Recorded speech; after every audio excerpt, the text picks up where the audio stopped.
I checked my phone. That's how. I can't even see that clock in the back because it has a glare on it from here. All right, I would like to call to order the Colonial Beach Town Council work session, Wednesday, May. Yeah. Roll call. Everybody is present. Do I have an approval of the agenda? Second. All in favor? Aye. Any opposed? Excellent. Council member liaison and commission reports. We will start on Palisade this time. Mr. Duggan? Just on finance, I mean, I'm pleased with what I'm seeing. The audit last time showed improvement and correction on things, and the budget seems to be coming along, so looking forward to good things. Mr. Montour? We are not up to full strength in the police department, and I'm most concerned that this will affect our ability to respond to calls on a timely basis, particularly with the arrival of summer.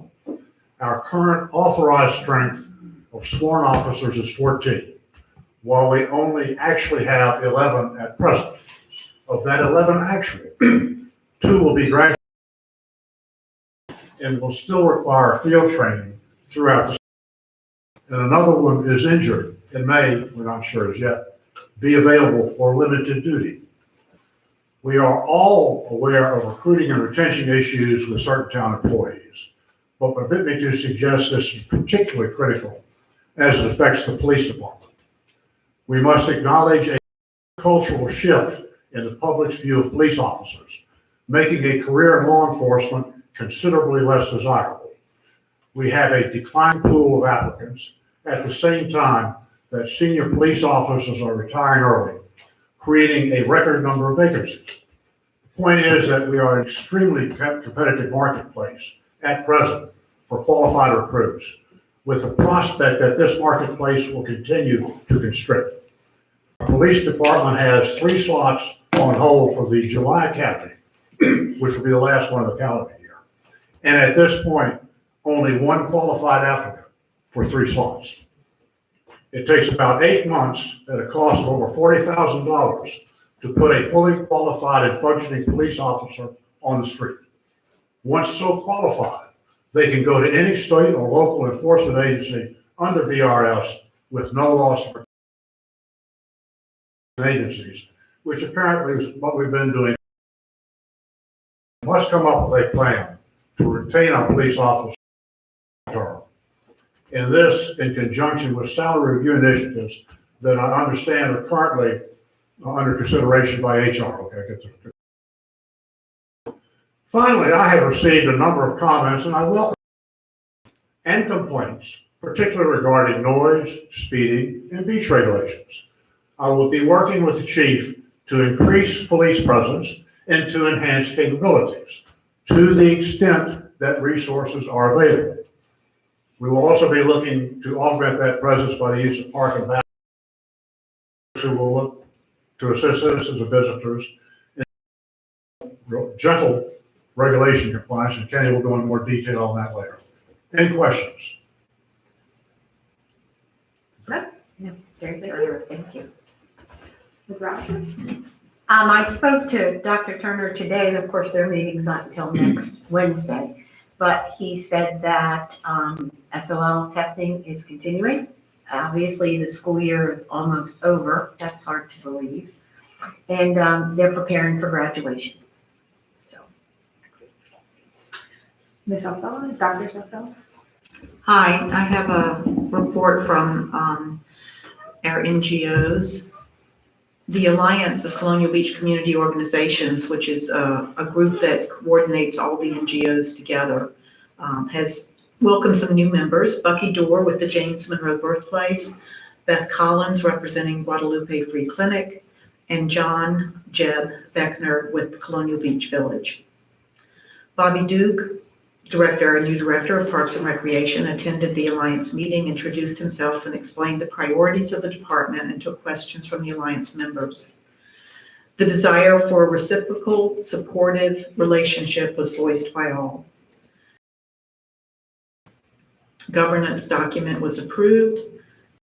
A subcommittee was formed to help work on an anti-litter campaign spearheaded by Colonial Beach Green Space, and they continue to. Downtown Colonial Beach, probably the most important thing that I'd like for everybody to put on their calendar is that there is a final public meeting before submission of the application for historic district designation of the downtown, and it will take place via Zoom on May 13th, 2021 at 7 p.m. It's being hosted by the Department of Historic Resources. Instructions for attending this meeting can be found on the WWER website, on the town website, and numerous places on Facebook. Downtown Colonial Beach is making a call for an economic development director. Following on the streetscape design and marketing presentation at the last council meeting, Downtown Colonial Beach will be submitting a letter concurring with the one sent by the Chamber of Commerce calling for funding of an economic development director in the next budget. Landscaping for Colonial Avenue, the Green Infrastructure Institute and Green Cities class on May 5th. Presentation of landscape designs for several areas of Colonial Beach, in particular that for Colonial Avenue. Through a forestry grant and funding from Downtown Colonial Beach, free trees and shrubs will be provided and planted for Colonial Avenue property owners. Owners will be able to choose from a selection of largely native species recommended for this climate that will enhance the appearance of our entry corridor. Selection will occur on a first come, first among those signing a document. Town management will shortly be receiving a draft of this. The Osprey Festival, some 33 Osprey watchers are posting reports on the life cycle of their adopted Osprey families on the Downtown Colonial Beach website, Osprey Festival website. The Colonial Beach Community Foundation reports that the Chamber on pursuing town-wide Wi-Fi. The foundation is looking to fill several board vacancies. They are working with BAM on scholarships for deserving teams and sending kids to camp. They repainted the E as part of the effort with the town realizing the Love golf cart. They Numbers Group, which will have its first meet and greet at the brewery on May 20th. Mayor Schick has agreed to be present at that. Events for this year, including the Northern Neck Beach in September, the BAM event in September, and the Beer to Beach event in October. The Chamber of Commerce, the visitor's guide is complete and copies are available. Do we have some extra here too, or? Yes, I think Yeah, there's some anybody up needs there. one? You can pick up some copies at the chamber office. The NGO sign coming into town is finished and the placards will begin and be installed soon. It's the bright yellow signboard across from the nursing home by the entrance to Public Works. The Economic Development Committee has completed the review of the incentive plan. We'll be talking about that tonight, I believe. Once the incentive plan is approved, a marketing package will be prepared that includes the guidebook, a welcome letter, background information on the town, and the incentive program. The chamber is offered to host a town hall event to solicit on parking. The will begin July 4th weekend, and the chamber hired a part-time events coordinator, enabling it to be open Monday through Friday, 9 to 5 a week. And that's all I have. Mr. Allison? Good evening. I attended the Parks and Rec Commission yesterday evening. Part of that meeting was to discuss way aheads, their bylaws, other items that they are wishing to address, to include the universal signage for all the parks, verbiage, rules, regulations. They also wanted to discuss funding agent for support for the Parks and Rec and its initiatives. Mr. Duke, as far as Torrey Smith Park, that there's a up to allow individuals to play tennis by themselves if they wish to.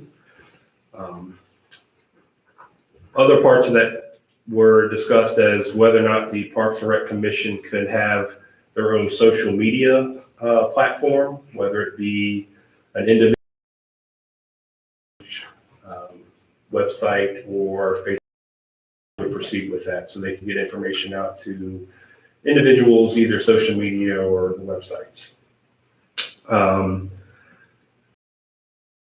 Is addressing the program.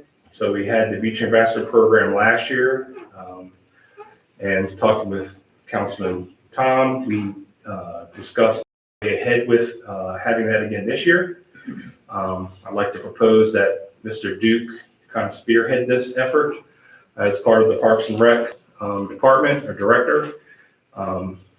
We wanted to start the program with a volunteer system and solicit volunteers for that, and they can reach Mr. Duke. Sorry, Bobby. In an effort to do that, and then such time, whether we receive grants or funding in some form or fashion, whether it may be through the commission raising funds, we could go to a hybrid system that would allow for paid ambassadors at a later point in time, which we can discuss at a later town council meeting. Is this a joint venture with tourism? Because that was discussed at some point. If so, you should coordinate with Kathy Bachman. I'd love to. Okay, That's all I have for today. Mr. Daly? Okay, so my main thing is the planning commission met on the 29th of April, so a couple notes from that. They did hold the public hearing on the capital improvement plan. Nathan Howell, to speak on to the commission regarding the plan addressed, but in further discussion among the commission members, the town could not really begin sidewalk development or planning until at least they had a design phase for the stormwater management complete. to be able to prevent working counter-purpose to each other.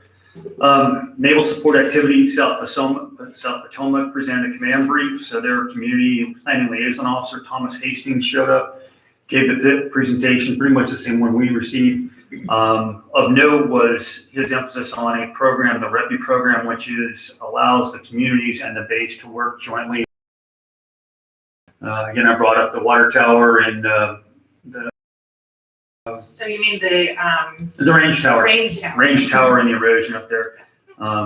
He said he's got to take it back, but doesn't think that's going to fall in the category of what they can work on, but they still would like to partner with us.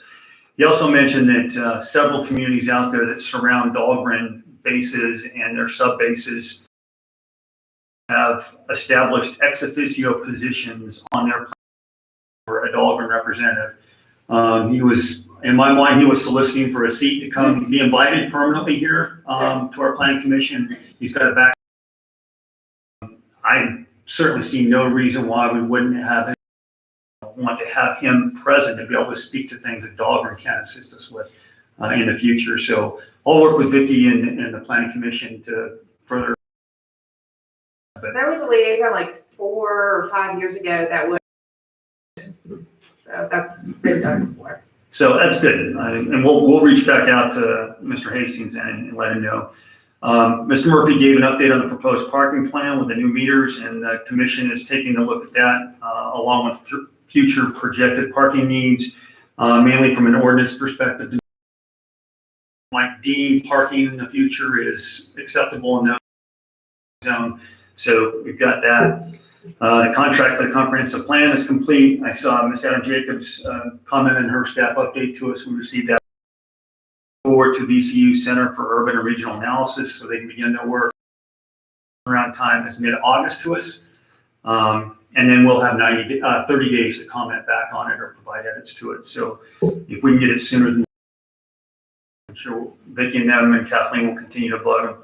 And a quick update on the clinic. Over 2,700 vaccines have been administered as of today. And of that number, over 1,600 are second doses. And I do that have supported our efforts down there.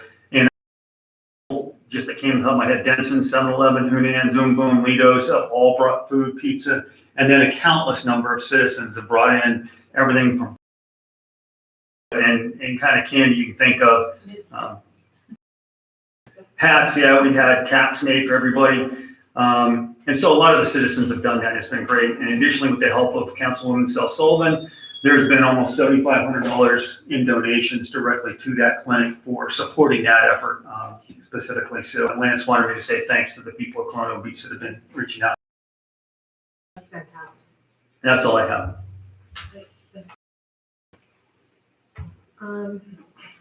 Okay, I just have a couple of things to report on because most of the things that I would report on are actually on our agenda work session. As we noted, the visitor guide is here. Pick them up. Our RAF meeting is scheduled for next week, I believe, but we did view the VA presentations for the today, and that was really exciting and just kind of opens your mind to some things. So I've invited the students to come to our regular for our community. It's not mandatory for their class, so hopefully they'll just want to come to Colonial Beach and see and be here in the community that they did all that work in. There is a reception at Riverboat in which we are have invited council to attend. It is going to be to receive Delegate Patterson and now also Senator Ellis. That will be next week. There is a Comrail meeting as well, which Colonial Beach is hosting on May 27th at High Tides. It's a breakfast, and this is the regional meeting where Indian had the Board of Supervisors for Charles County, the Board of Supervisors for King George County, the town of Colonial Beach, and we will also be inviting Westmoreland County Board of Supervisors. And we will be presenting, since we're the ones hosting the meeting, on introducing our new town manager, on our Parks and Recs development, and also Dotson, Duke Dotson is coming to northern part of the beach or not. Anyway, it was and good. So Virginia, Maryland Avenue are kind of working together on that, and we're going to continue to work with them on trying to provide a solution there, although that is a one step at a time process. And then I am always available on Fridays at Town Hall, so if you need me, that's where I am on Fridays. And I generally book up pretty fast, so email me ahead of time. That is all I have for liaison commission reports. Next up is a proclamation for public.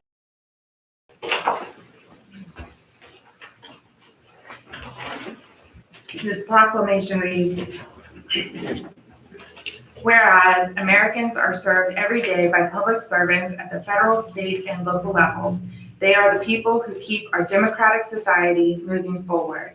And whereas public service is provided by employees and community volunteers that provide services in health, education, public safety, recreation, finance, and public works.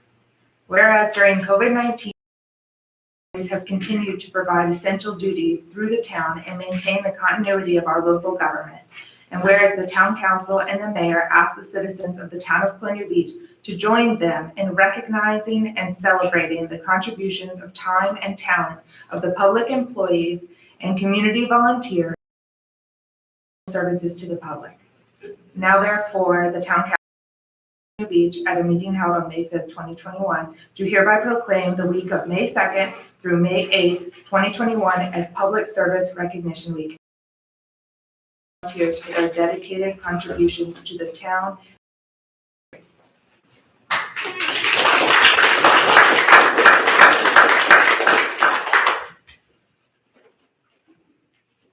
And a second proclamation. Both of these are really important, and taking a minute to think about them is worthwhile. The second proclamation is about National Safe Boating Week, which is particularly important to recognize in the town of Colonial Beach as we are a boating community and have had and will continue to try to have a safe environment for our boaters.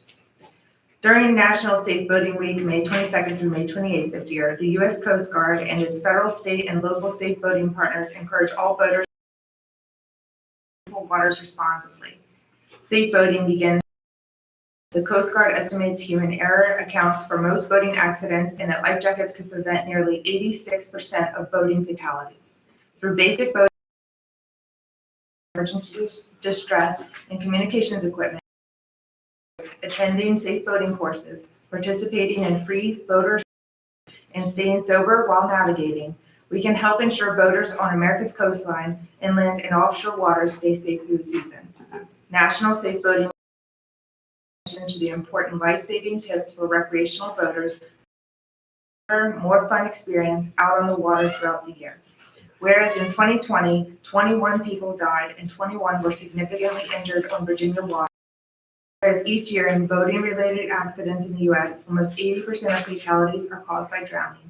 And whereas the vast majority of these accidents are caused by human or poor judgment and not by the boat equipment or environmental factors, and whereas a significant number of boaters who lose their lives by drowning each year would be alive today had they worn life jackets. Now, therefore, I, Robin Shipp, Town of Colonial Beach Mayor, do hereby support the goals of the Safe Boating Campaign and proclaim May 22nd to May 28th, 2021 as National Safe Boating Week and the start of the year-round effort to promote safe boating. In witness thereof, I urge all those that boat to practice safe boating habits and wear a life jacket at all times while boating. Given my signature and under the seal of the Town of Colonial Beach, this 5th day of May, 2021.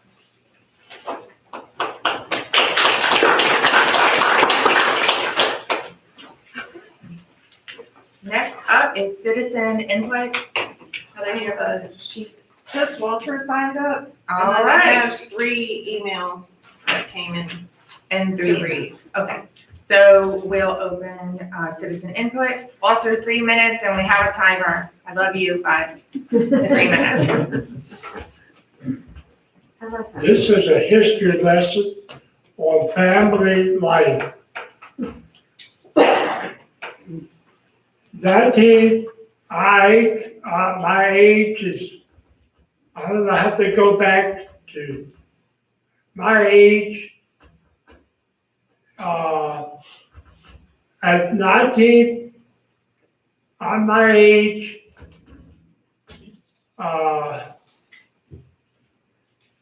when I was turned 55, I had numerous heart attacks. I had numerous strokes, and I had numerous strokes, and I have 7 stents around my heart. And I have a pacemaker, defibrillator around my heart. And my pacemaker pacemakes around my heart 100%. And when my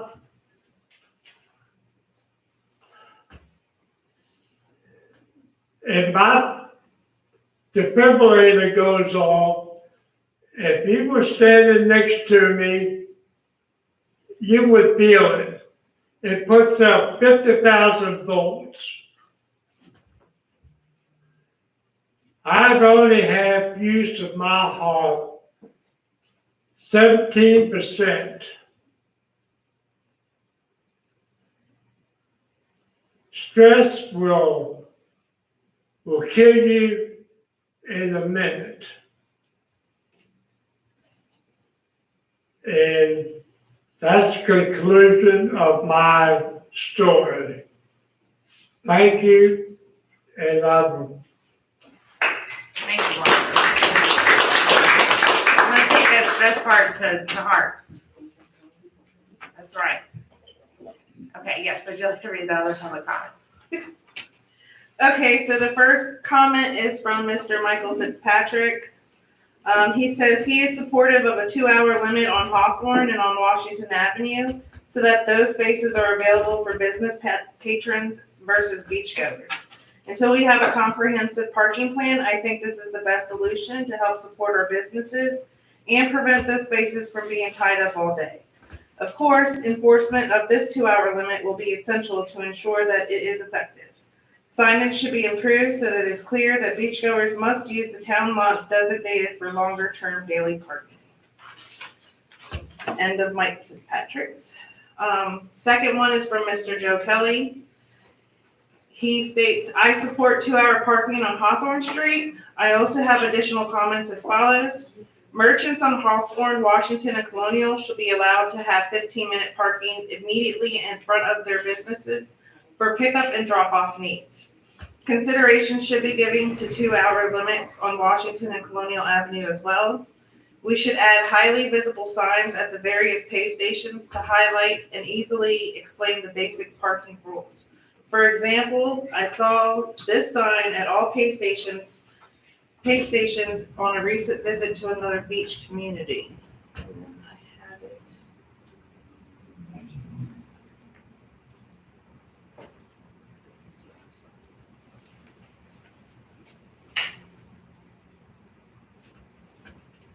So that's his example. And then, okay. Somebody else in the audience wants to speak too. Yeah. Okay. Do you have one more? Yeah. Is that it? I have one more from Ms. Reimer. Okay. Okay. Ms. Reimer states, as president of Downtown Colonial Beach, I am speaking in favor of the 2-hour limit on parking in the downtown business district. Those spaces should be reserved for shoppers and patrons of our restaurants, coffee houses, brewery, art spaces, and other downtown businesses, not taken up by all-day parking for beachgoers. As an organization dedicated to the revitalization of our downtown and commercial core, we support what will help our downtown businesses not only survive, but flourish. Downtown Colonial Beach would also favor some type of voucher system to offset parking costs for those patronizing downtown businesses, possibly lifting the 2-hour limit in the evening after beachgoers depart and from October through the beginning of May to strengthen the retail climate and encourage downtown businesses to stay open year-round.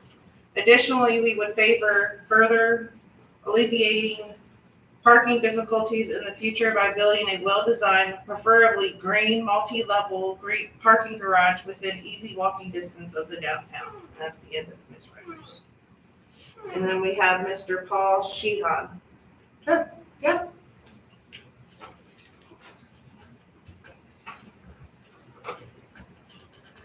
Hi, everybody. I don't do public speaking much, so.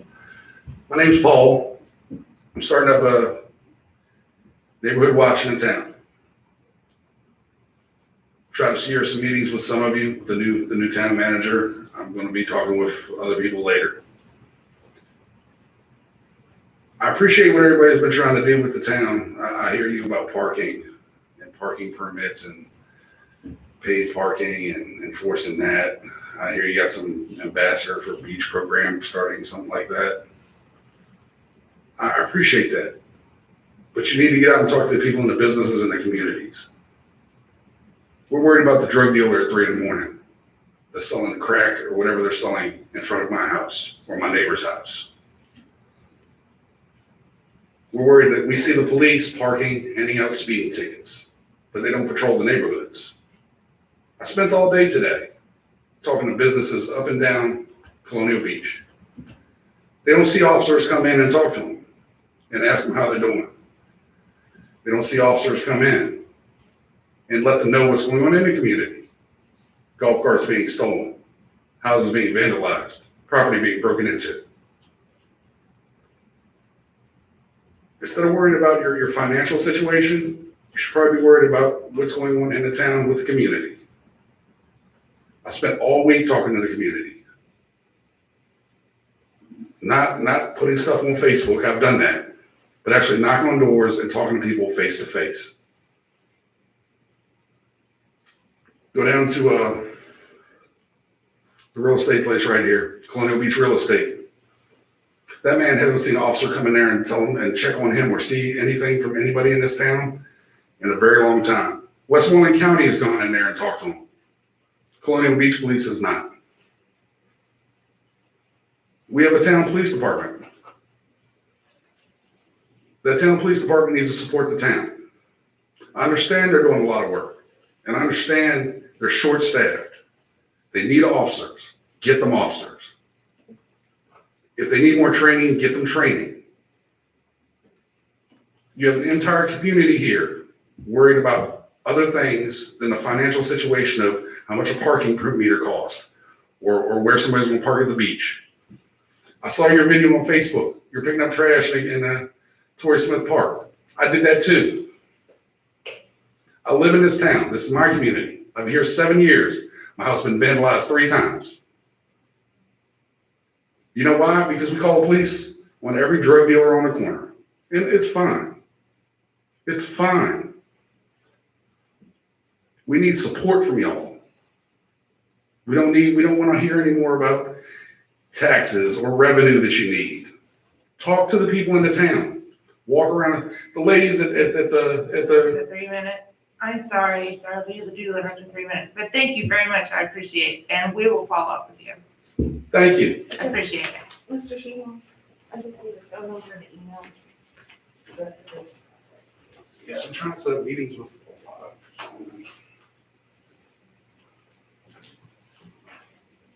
All right. And definitely put your email address, because I haven't had an email from you, so I'll make sure to follow up. Okay, you should have my phone number. Somebody was supposed to give it to you. I know the police chief has it. They were supposed to give it to the town manager this morning or yesterday. Okay, I'll well, talk to give us somebody. 24 hours then at least, yeah. I talked to somebody on the town council today, and I met one of them, I think that You gentleman, met me. at the coffee house. You're the person I talked to today? Okay. You're more interested in your plans for now, you're worried about a community watch, a neighborhood watch in a couple months. It's summertime, man, they're doing Okay, drugs sir, we now. had 3 minutes, yeah, but we will follow up with you. Thank you. All right. Is there anybody else that would like to speak? No.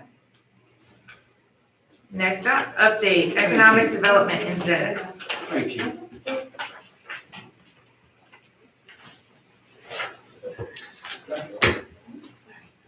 All right, chapter 23 and 24 of the town code.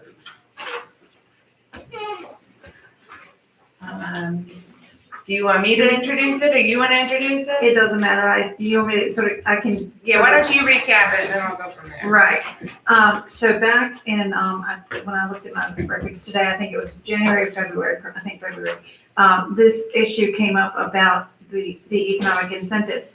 And so your economic incentives are found in chapters 23 and 24 of your town code.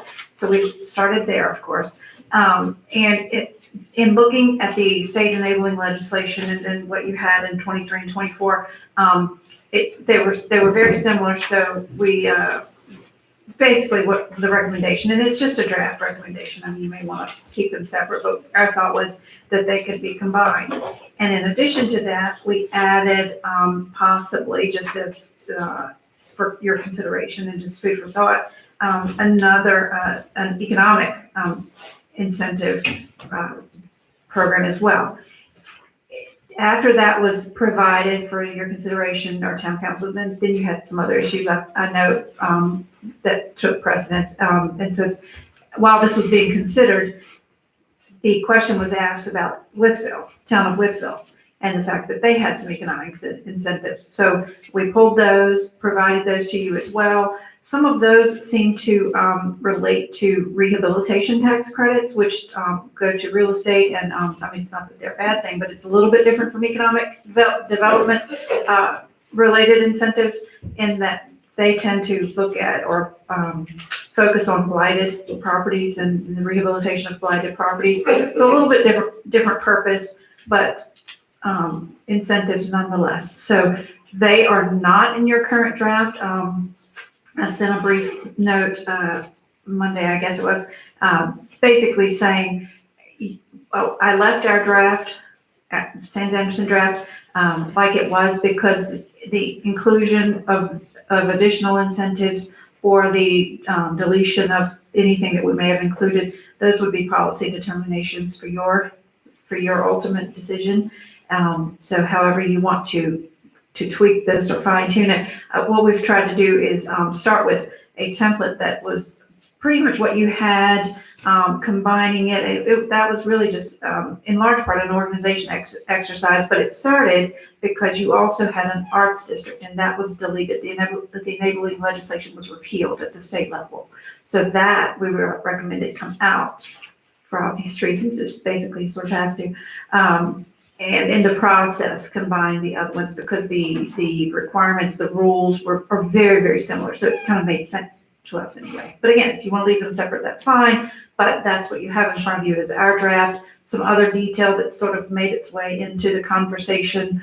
But we will do whatever you as a policy-making body decides in whatever direction you all would like to go from here.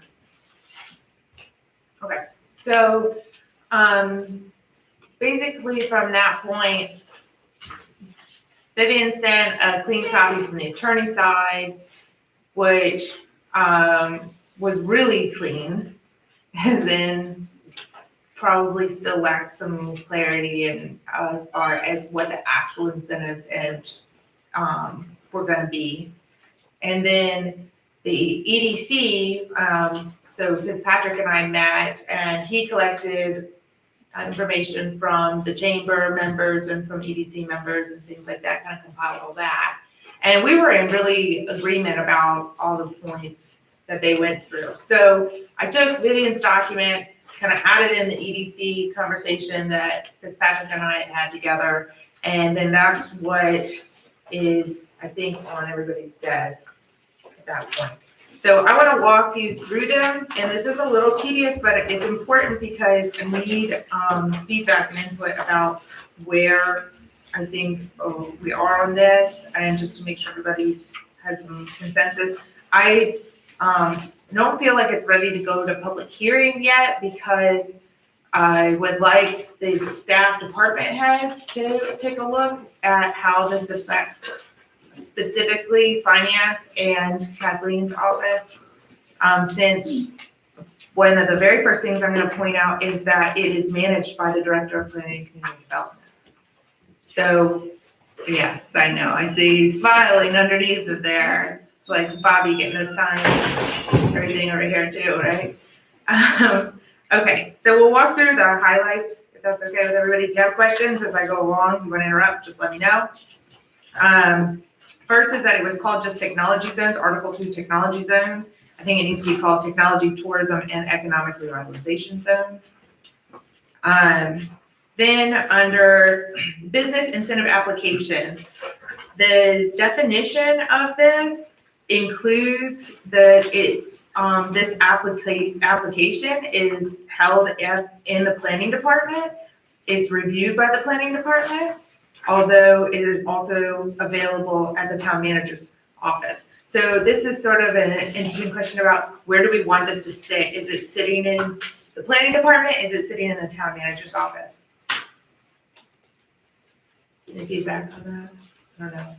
Yes, Kathleen, do you have feedback on that? Yeah. It can be like. You want it? Oh, sure. Oh, look at that. All right. We have a taker. Okay. So I don't want to strike that then if that's, everybody's on that same page about how it's being, yes, and this is, yes, great, excellent.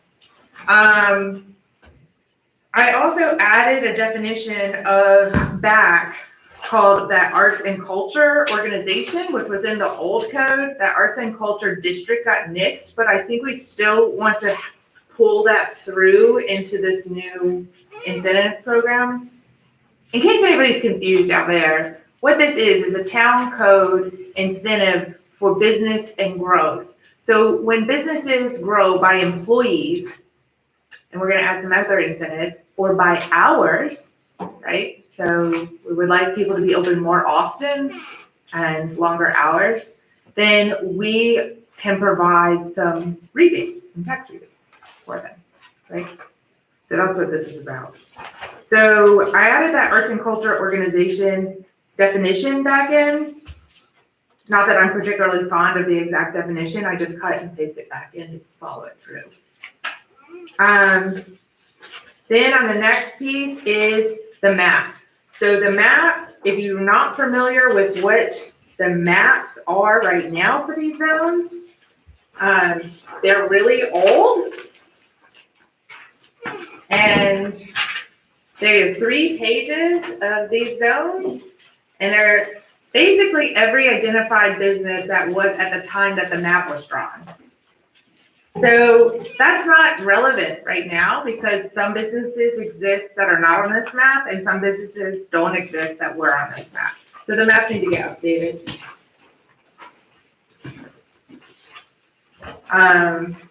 So I just think we need to have revisions to them. I don't necessarily, what's included right now is any commercial place, pretty much, that was a commercial place when the map took place. So Wilkerson's is in here. What used to be next to Wilkerson, Happy Clam, old Happy Clam, old Happy Clam is in here. That little section on 205 where the church is, that's in there, which is fine. I would actually like to make that district bigger so that it includes that Lennar property around here, because some of the incentives that we're gonna add are also for green infrastructure or naval support. So if a business, some kind of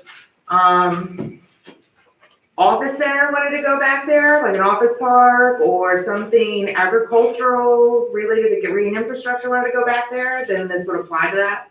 So I actually like to make that section bigger.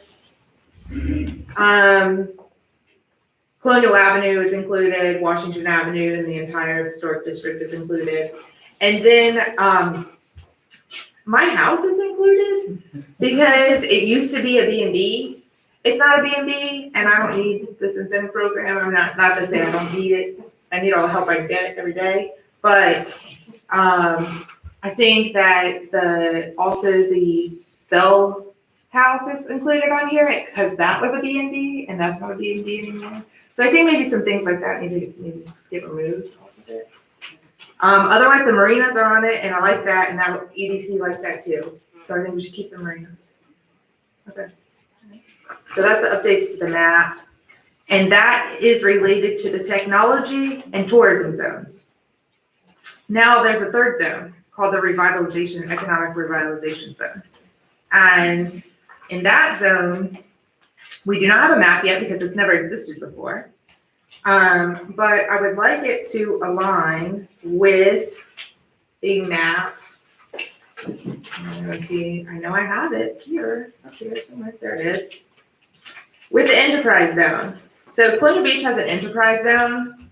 If you're a business owner and you're listening to this right now, you're probably in the enterprise zone. This is identified, this is a regional zone that the Westmoreland County approves. And it involves incentives, different incentive programs that are much bigger than the town. So I would like to have our economic revitalization zone and the enterprise zone be the same, one and the same map, so there's not multiple maps of the same thing. And that's just my initial proposal.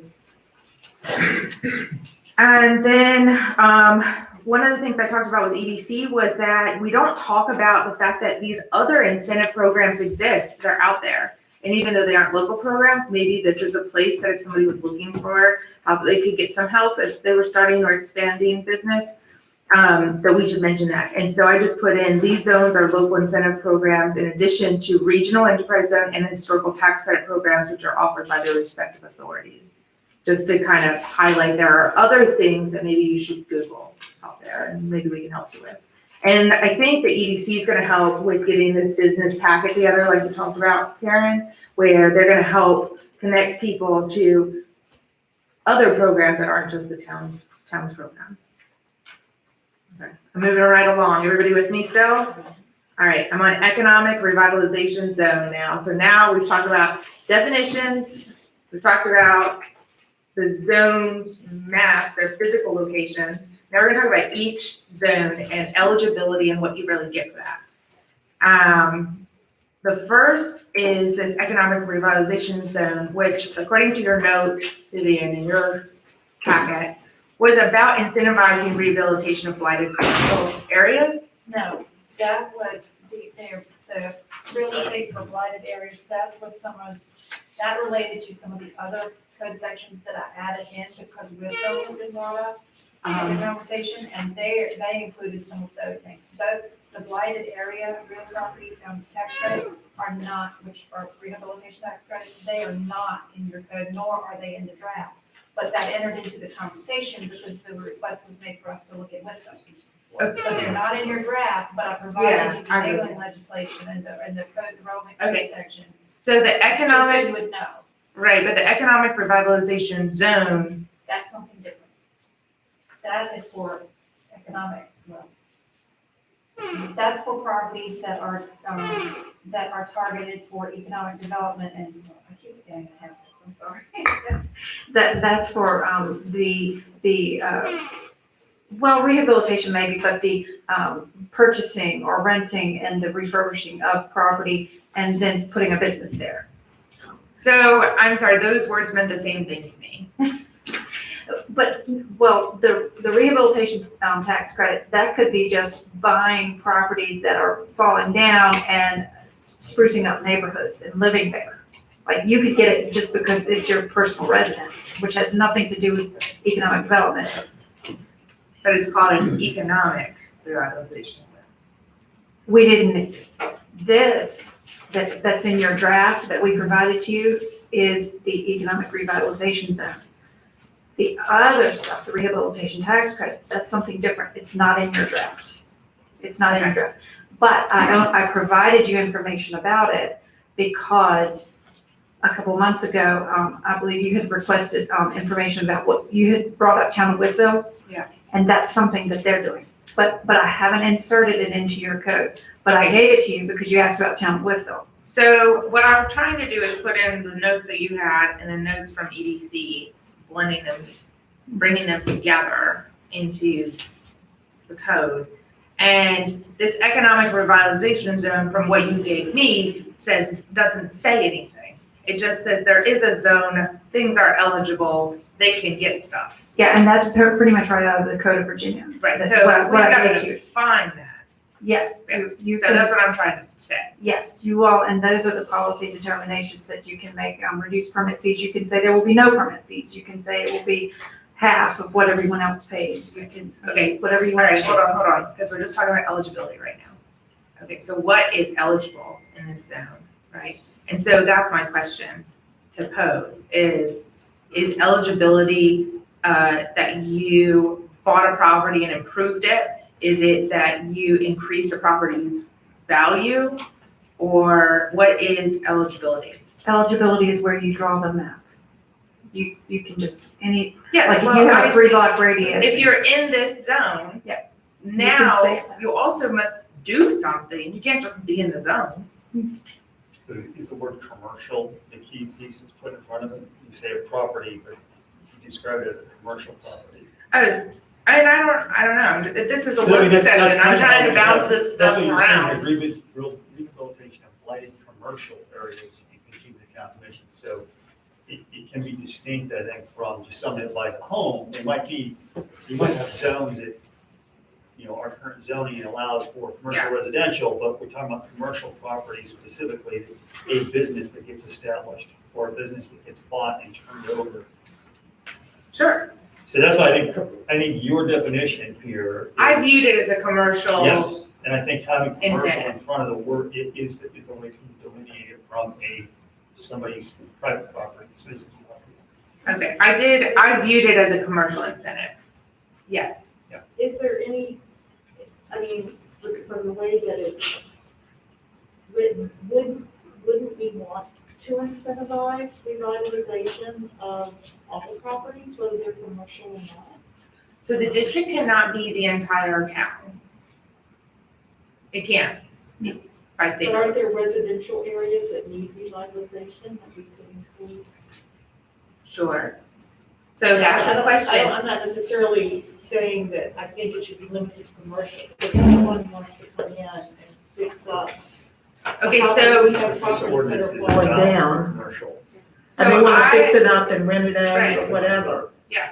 okay, so this is good. This is the kind of discussion I want to get into. What do we really mean, right? Do we mean where, and I'm originally proposing that the district be the same district as the enterprise zone. Which I can't see from. Yeah. I have to see. Here, you can have it, because I know it.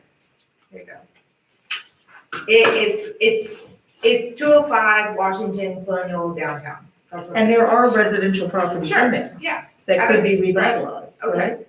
So do we not want to limit to just commercial? Do we want to include residential within that?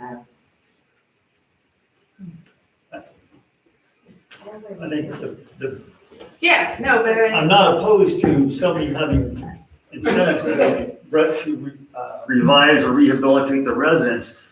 But the purpose of this specific ordinance was economic development and specifically talks to commercial and businesses. I think we want to look at citizens' homes as a separate entity because that could get into a big definition of what are you doing to refine it? How do they show marked improvement? Every one of these has a standard to meet to achieve this incentive in terms of your gross receipts, number of employees, whatever it may be. I think we start to mix it up too much if we start putting residences into the same ordinance. I think they should be kept distinct. I'm not opposed to What about residents. a person whose business is renting property? Okay, hold on. Renting their property. Mr. Reinhardt wanted Sorry. to have a comment. I just agree with what Mike said. I think it should be commercial. That's the point of it, as I see it. And one way to tailor your incentive to that is to, I'll just read out of the code. The incentives may include reduction of permit fees, which could be tailored to just commercial permit fees. And the second one is, the third one, reduction of any type of gross receipts tax, which as an individual you wouldn't have. So you could limit it to just business-related items, and therefore it would be the point would be moot with respect to individual personal uses. So a bed and breakfast as opposed to an Airbnb cottage, a bed and breakfast is, in my mind, a business. I mean. I haven't even gotten to that point yet. Yeah, Wait, but- hold on. But I'm just saying, in the commercial, I'm thinking of the building is right down the street from Denson's. It's in the same zone. Sure. In following Karen's logic, it's a residence, but it's a business. It's primarily a business. I think it falls into the commercial. I don't know if I care that much. I mean, I'm just, it's a work session. I'm just trying to work it through. But I If don't, it's in that zone and it's blighted, I want it fixed. That may be the bigger point for me, but I want to know how everybody feels about it, If it's in that zone and it's blighted, we want to beautify Colonial Avenue. Some of it is residences, some of it is commercial. We can't force people to change that from one to the other. So if it's blighted, I want it fixed. but we have other methods in place. Our ordinances in code calls for blighted property. It addresses blighted properties, to fix blighted properties. We have ways to enforce that. But we don't have any incentives to make it happen. Yes, I see what you're saying. Well, okay, so let's keep moving forward a little bit because, all right, so that's a good point where, and like I said, this is why I didn't think we were ready for public hearing yet. Plus I want staff input, more staff input on this. But, okay, so everybody seems okay with that zone, with the enterprise zone, with that being the district boundary perimeter. Okay, so that's good This stuff. map. Because I think we need to focus this, right? We can't have it, well, one, by law, we can't have it the whole town anyway, but. The code just says, as you're considering where you want your zone to be, the code just says that it needs to be reasonably compact. And as you're pointing out, Mayor Schick, it may not encompass the entire town. Okay, and then, so is eligibility just the fact they're in the zone? Or is there any other criteria to meet? Just that they're in the zone. Just that they're in the zone. Okay, so I was still trying to roll in some of this arts and culture district that we have eliminated and trying to get that in. If that's not appropriate here, that's okay, because I put it somewhere else further down too. So I'm just was trying to kind of weave it in where it could, we'll see. So maybe that at this point is not the place to put that. So if it's real property and it's in this zone, it is eligible for the following incentives. Now, these incentives that I put down, I think there's 2 incentives here, were from the EDC's recommendations within the arts and culture district, which, we're just trying to since that got eliminated from state code, we can't do that anymore. I'm just trying to pull through their recommendations. So that says any one-time real property tax credit in the amount of 30% or $1,500 for the purchase and installation of Energy Star compliant business equipment, not limited to HVAC appliances, vehicles, and electronics. So that's a property tax credit, that if you're improved equipment, I guess.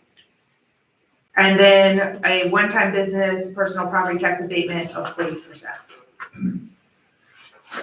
That's from the EDC. So that just was a starting place. Is that something to consider? Are there these other things that, as Vivian pointed out, permit fees, user fees, grocery sales tax? I mean, we're gonna have other incentives in those other zones, but for this economic revitalization zone, this real estate style zone, is there something else, any other things that you want to consider? Do we wanna do regulatory flexibility? Is that out or is that on the table? Yes, no? know I I'm feel making like y'all really we exemplify a town that enables cottage industry. And businesses run over people's homes. And you find that all over town, but certainly within this outlying zone, that an incentive, to the special permit, and the special use permit process is not that expensive. It doesn't bring in a lot of income, but, to get people to actually go through that an incentive like that would make sense. I don't like ordinances, well, it says except that, I don't know what certain ordinances you would be talking about. I mean, what kind of ordinances? It's very broad, very vague. It is. So possibly, maybe if somebody had to get a conditional use permit in the zone, we could over, I saw in Whiteville, they make you pay it up front and then they refund it if you get it. I don't know. Building.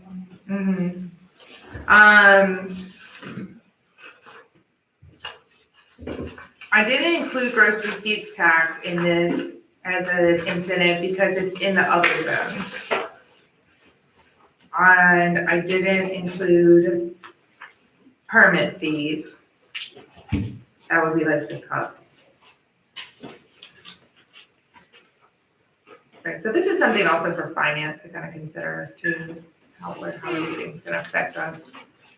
You know, what is the overall financial if we waive a fee to get help a new business get started? in Sure. One of these zones, the long-term impact on the town is gonna be so much greater than that fee that we waived. I think it's a good place to consider. Yeah. Okay, so I think that's on the table. We go to considering these personal property tax abatement suggestions.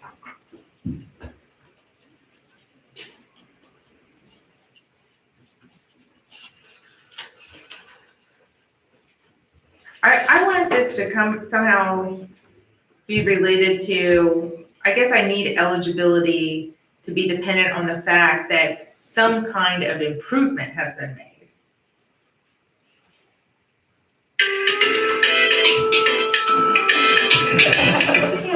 Sorry.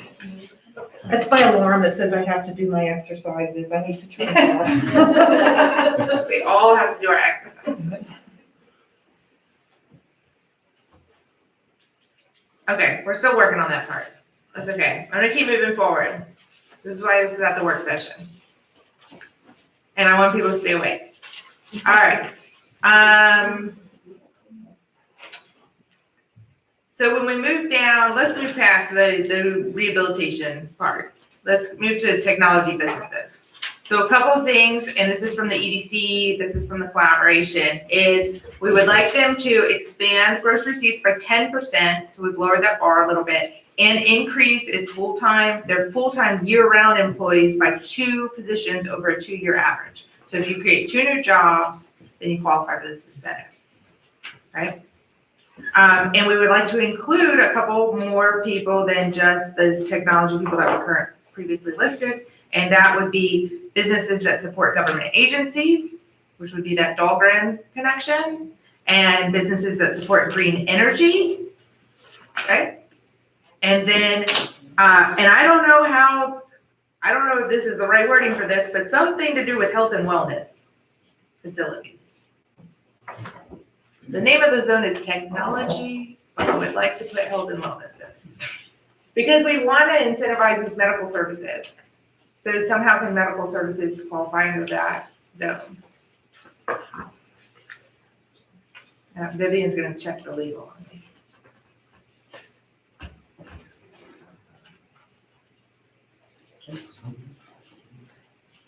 Okay, so if your gross receipts go up by 10% and you increase 2 new employees, you qualify for some incentives. You don't see anything? I really don't. It's Right. very, literally, this, like on the technology zone one, in that particular section, literally this one section, this, half a page, that's it. I mean, there's no guidance in the code. And I think that I'm gleaning from, when we looked at this, I just wanted to make sure I wasn't missing something up at the top in like a definition section, and it's just not there. That at the state level, the idea was that because they have designated these areas as zones, so you can pick the area of your town, and then basically whoever, by choosing the area, that has defined your parameters, and anything you want to put in there, you're free to do it. All right. Anything you want to incentivize with or anyone you want to incentivize to. It's pretty broad. Okay, so we would like to incentivize specifically to medical services.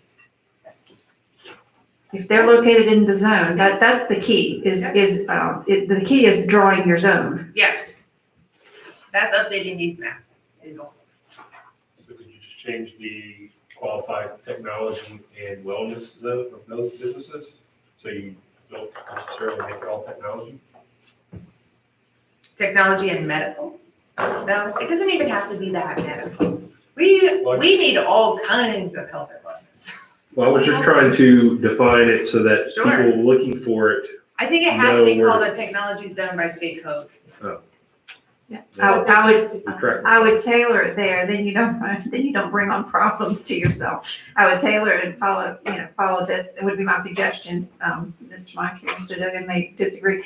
But that's generally the way I proceed is by, starting with the language in the code and then,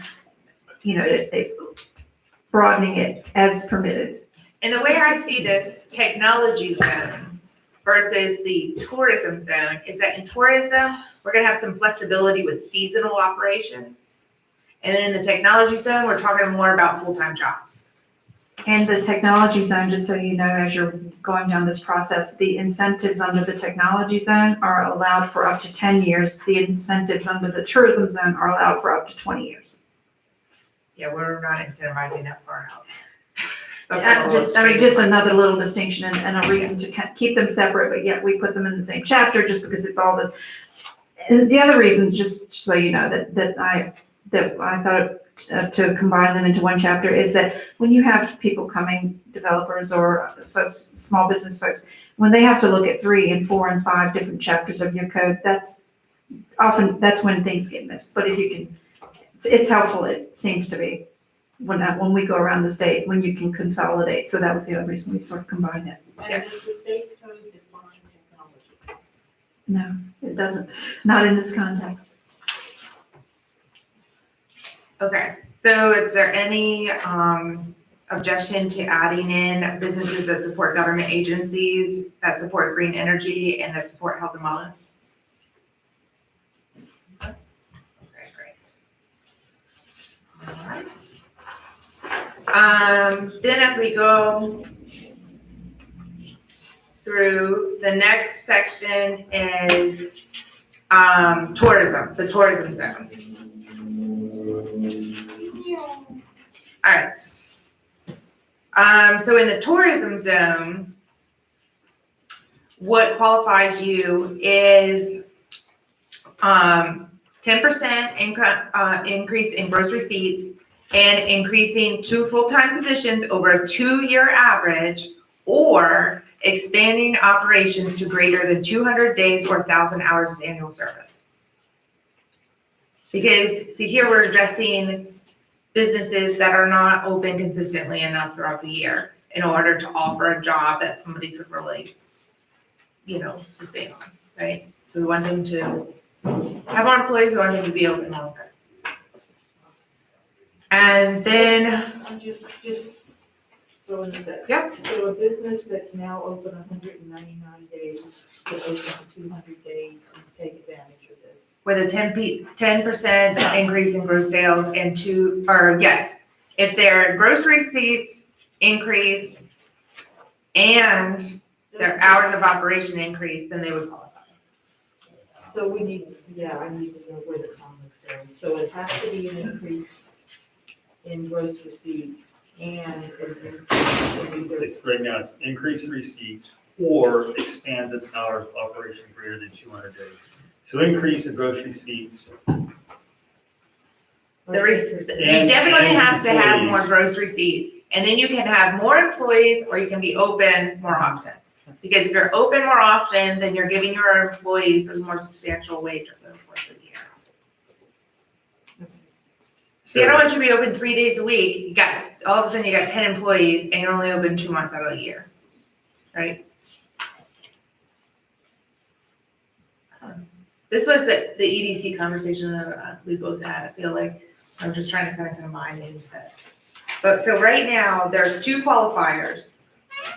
The mandatory requirement is 10% increase in gross receipts. The second one is an or. Yep. Okay. Next is that we did include B&Bs and hotels, but we did not include cottages, home rentals, VRBOs, and Airbnbs. So Next, I really have a problem with that, using the definition. a B and B, how are you defining a B and B? I guess I have to go to our town code and see how that's defined. Yeah, that is defined. So, and cottages and home, so if you're renting a cottage at short term, that is a definition that falls under the town code. If it's less than 30 days, you pay tax. If it's less than 90 days, you pay the state tax. So short-term rentals, you're saying exclude. Correct. We are not including that. Yes. Just a distinguishing thing you see a lot of times like, between a B and B and those others is the offering of meals. They have kitchens and they have meal services provided. Now, it's not necessarily like, when I ran an Airbnb, we put a bowl of Jiffy Pop down there for the guests. I mean, I don't include that What as did meals. you put down there? Jiffy Pop popcorn. What is You're too young, Robin. That's old people's popcorn. We all know what it is. You know what Jimmy Pop is down here? You know what Jimmy Pop is, Tom? Yes. Yeah. But anyways, that For kind the of. record, I know what Jiffy Pop is too. So I would definitely change these. I just don't like using. Okay, so the verbiage is bad. Okay, but what, So I would say excluding cottages and in-home rentals for short-term, for short-term guests, is what you're saying. If I rent out my cottage, to a guest that's coming in for the weekend, or to a sailor that's coming in for 3 months, that's a short-term rental. They don't. Can you speak into your mic, please? I'm just saying to change the verbiage to better explain the difference between between a B and B and a hotel and a cottage or home rentals. We need to define yeah, that business. well, and that gets into a bigger conversation where we've got to really talk about that code also. Yeah. But yes, but we can get into. But get rid of the VRBO and Airbnb, because somebody could rent it out short term just on Facebook. I mean, Yeah, no, they would not qualify. yeah, I just don't like using those such as VRBO and Airbnb in the code, because they are simply another way to market a property. Okay. Other than that, they have no distinctive meaning. All right, and I think the point is that we are trying to incentivize an established business that has a commercial brick and mortar to it. Not, because we have a lot of cottage rentals, we have a lot of Airbnbs, we have a lot of those. We don't really, that's not something we need to incentivize. We're not trying to attract that. That's happening here naturally and has for 100 years. The place in which we need is a hotel, right? That's what we need. I mean, so that's what we're trying to incentivize. So I just want to make sure that, and that was, how the discussion went, with Fitzpatrick also, we were all in agreement on that. All right, next is adding marinas to 7. It says services related to water-based recreation, but we just want to be explicit to include marinas. Yeah. And then this is where I put that arts and culture organization back in. So like I said, don't worry about it too much on there. I tried it in 2 places to see which one it fit.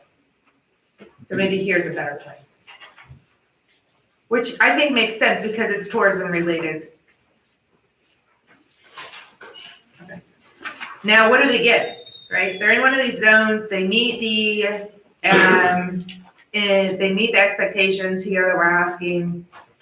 They get 2 years of B-poll tax. That's it. Free B-poll tax, 2 years. Then after the first 2 years, they get it reduced by 25% for 2 more years. That's the incentive.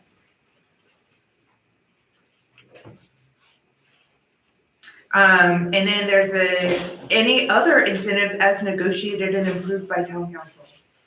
So I don't know what that would be. But kind of leaves it, if there was something we were really trying to attract and we wanted to negotiate a further incentive and they were bringing extra jobs, kind of gives a little bit of an open end to be able to do that. And there are additional incentives authorized under state code. What's here is what you had. We're basically But there are some additional incentives, and that would be under 58.1, 3851.1, and 3851.2. So those are some additional incentives. They do require ordinances. But if you wanted to, while you're looking at this, augment what you have.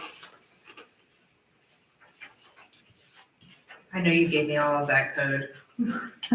I know I threw a lot at you, but it came out in conversation, so I wanted you to have it. Okay, so, do we want more incentives than that? Is that enough? Is that not enough? That was the threshold, that was kind of where the feedback from the EDC was 2 years of B poll tax, and then the 25% reduction for 2 more years was where they were at. That's what they recommended to us. What other incentives are authorized by the code? It's in that, it's in the packet here.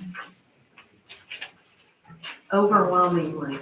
You can do a lot. I mean, you can offer a lot. I mean, there's the threshold too, is you want to grow business, but at the same time, obviously, you want to be budget conscious, so. I'm looking at, It's, in essence, it's a tax rebate.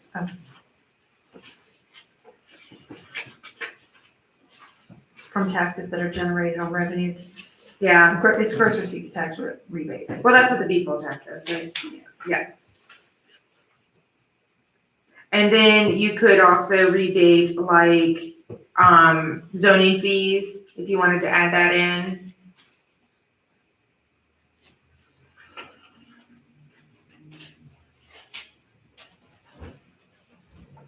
I still think that it may need to be clarified, they still have to fill out a license. Do you see what I'm saying? Because we need the data. Yeah. But then we would just, zero out the bill. But they would still need to fill out a license because we want to see the growth and we want to be able to measure that, and we want to be able to provide data on that. So that brings up a point, I'm going back to the very first page on the entity that is going to run this Director of Planning and Community Development and reviewed by Department of Planning and Community Development. I know it's getting down in the weeds of things, but somewhere it has to be in coordination with the Office of Finance Office, because Kathleen's not gonna have visibility on what gross receipts are for anything, and how that taxes and all. So I think there has to be some language that talks about in coordination with Chief Financial Officer or the Treasury Office, or however we want to word that. So I think the place that may unify those is the actual application. When they fill the application out, that application may require 2 signatures on it. Right, that's why I think the way it is right here, business incentive application, needs an application. So putting in just the quick verbiage of something to do with the finance office in there, in coordination with the finance office, shows that there's a linkage between those 2 entities at least, managing this process. Okay. Okay.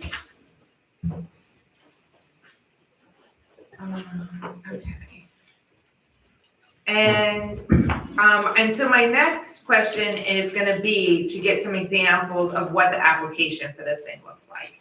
That'll be the next step. To start forming, what does the application look like when a business is eligible? How do they know? What do they have to fill out for it? What do they have to provide for that? And that's kind of where I think the next step is gonna be. We can still continue to revise the framework of the incentive, but we also need to be working on the applications. Mayor, just wanted to follow up that after this discussion, we'll need to work on a proposed application for all of these packages. Also wanted to say that based on some of the research from other localities, off-site infrastructure possibly and the water and sewer connection fees could be waived as part of user fees. Okay, do we wanna do that? Yeah. I've got another Oh, yes, matter I need to raise at some point. okay. Yeah. Sure. Okay, and this is primarily a drafting suggestion, but I'm looking at the qualified technology businesses. I'm a little hesitant to say businesses that support without putting some qualifiers in there. businesses that support government agencies. I feel more comfortable from a drafting point of view if they threw a few adverbs in there, businesses that support design, research, development. So, also, in looking at businesses that support green energy, I'm looking at subparagraph 8 under that, and subparagraph 8 seems to be pretty inclusive of what green energy does. So I think we've already got it there.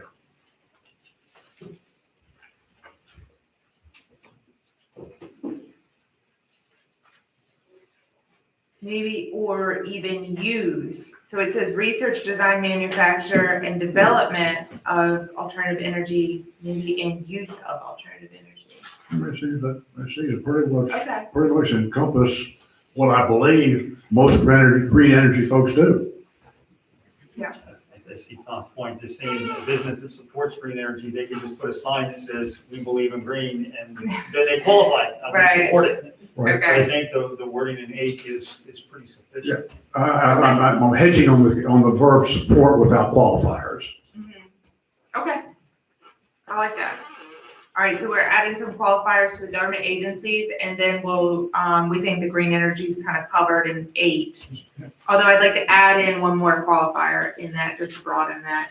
I don't think it would make sense to put it in paragraph 8. In if you want paragraph to 8. do this. Yep, I agree. Good. Okay, how do you feel about waiving water sewer connection fees? Tom shudders. That's a thought. That, madam, is a leading question. Ah. I haven't put it in here yet, so that's a council question. It's also a staff question, and what, based on the cost of getting water and sewer hookup fees, is it worth waiving the whole thing or partial? I don't know what we lose by.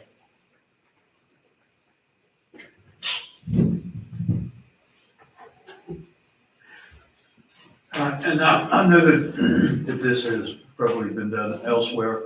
My concern is exactly what you're saying, Mr. Cabry, that we will still incur the cost. We do not have a whole lot of extra relating to connection costs.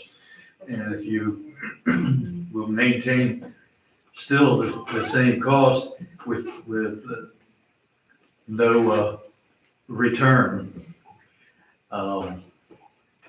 and we're not getting extra. Now, however, the question is, if you're incentivizing, you are working with a proprietary fund, and you are returning utility fees for potentially an economic stimulus on the general fund side of the house. So I would like to know if that is a typically done in other locales, and how that's accomplished, because many locations keep those two completely separate. So the question is, would the general fund supplement the enterprise fund With reducing those funds, and giving a return for the economic development in a particular area, a lot of which comes in, the end receipts come into the general fund, but you're giving a refund on your utility connection fees. So a lot of times things move from the general fund to the utility fund, which is a proprietary fund. You don't usually see the other way around, from the utility fund going to the general fund.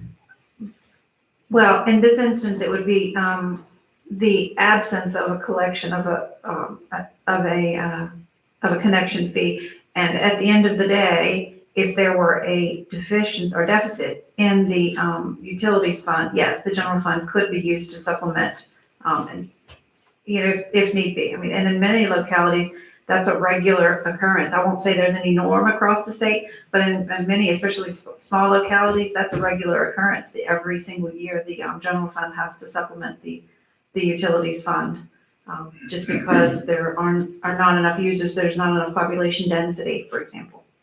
So yes, it happens, it can happen, it's perfectly fine. I'm not hearing a lot of consensus about waiving connections, so, yes.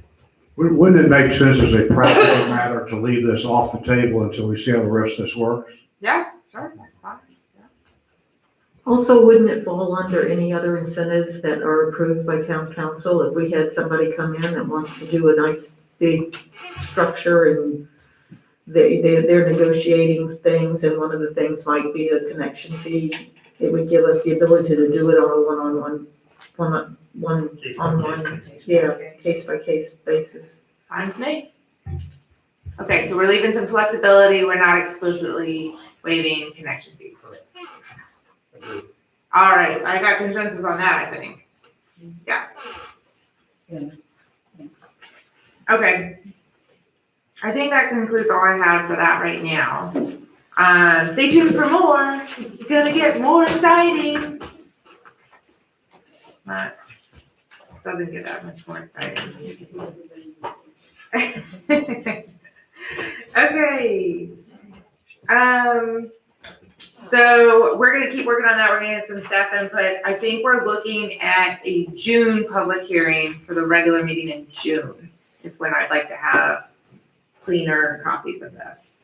So we got another month of working through this and everything. Okay? All right, next up is an update on the Classic Shores build out. There's not too much to update except that I wanted to, I just wanted to keep everybody in tune about that this hasn't fallen off a cliff somewhere. We had a Classic Shores build out meeting, in February, I believe, and, we had a company that was gonna give us a proposal for an ordinance change in order to help recover costs of figuring out how to finance that, build out of the vacant number streets, like the undeveloped, the paper streets and the number street areas. That's what we're talking about.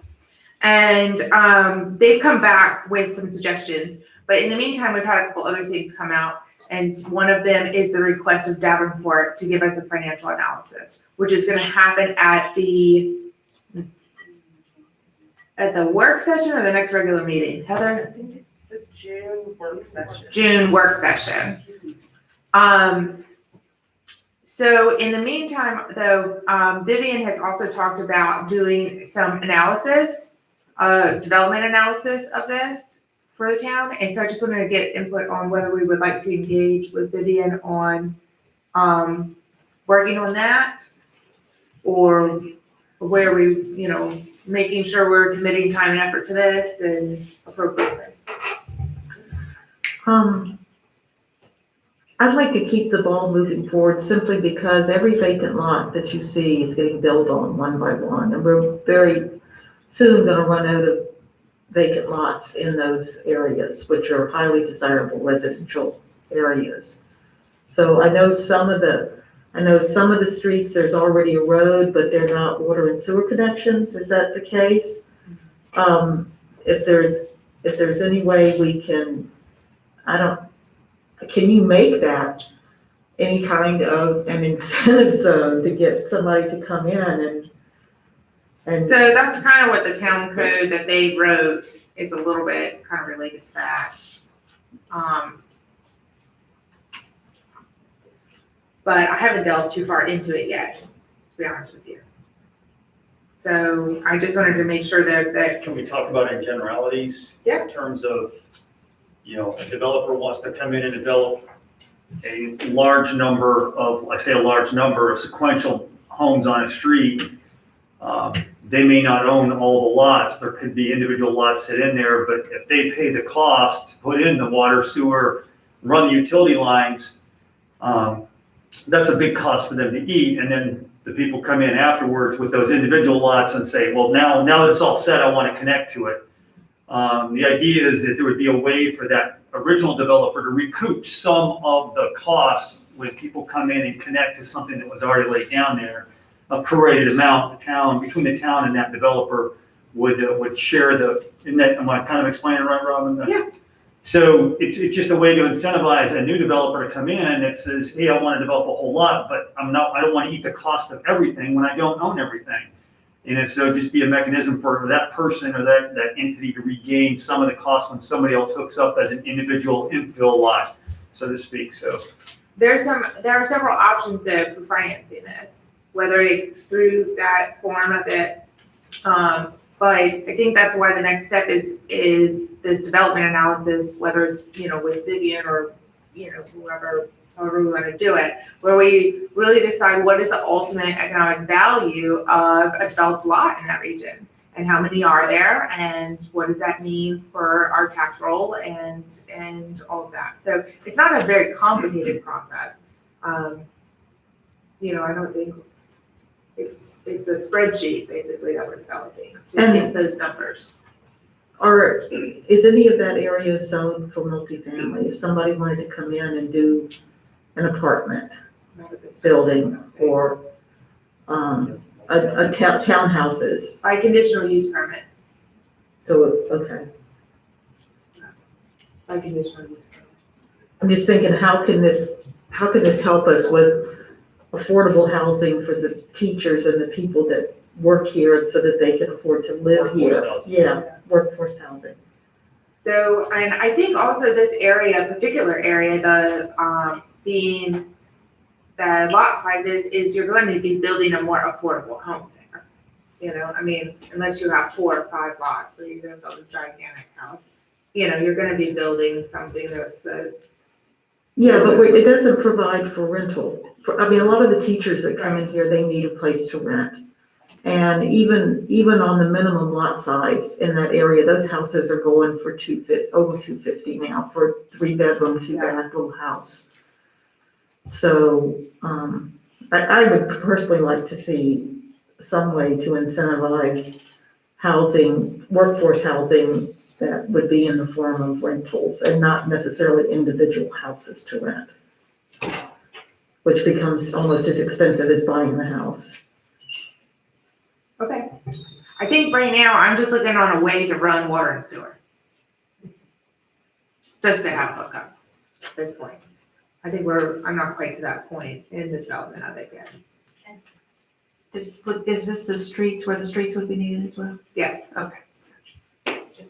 Yes, and this involves more than just water and sewer. It involves gutters, drainage, stormwater management. It involves lots more than just, it's not that simple.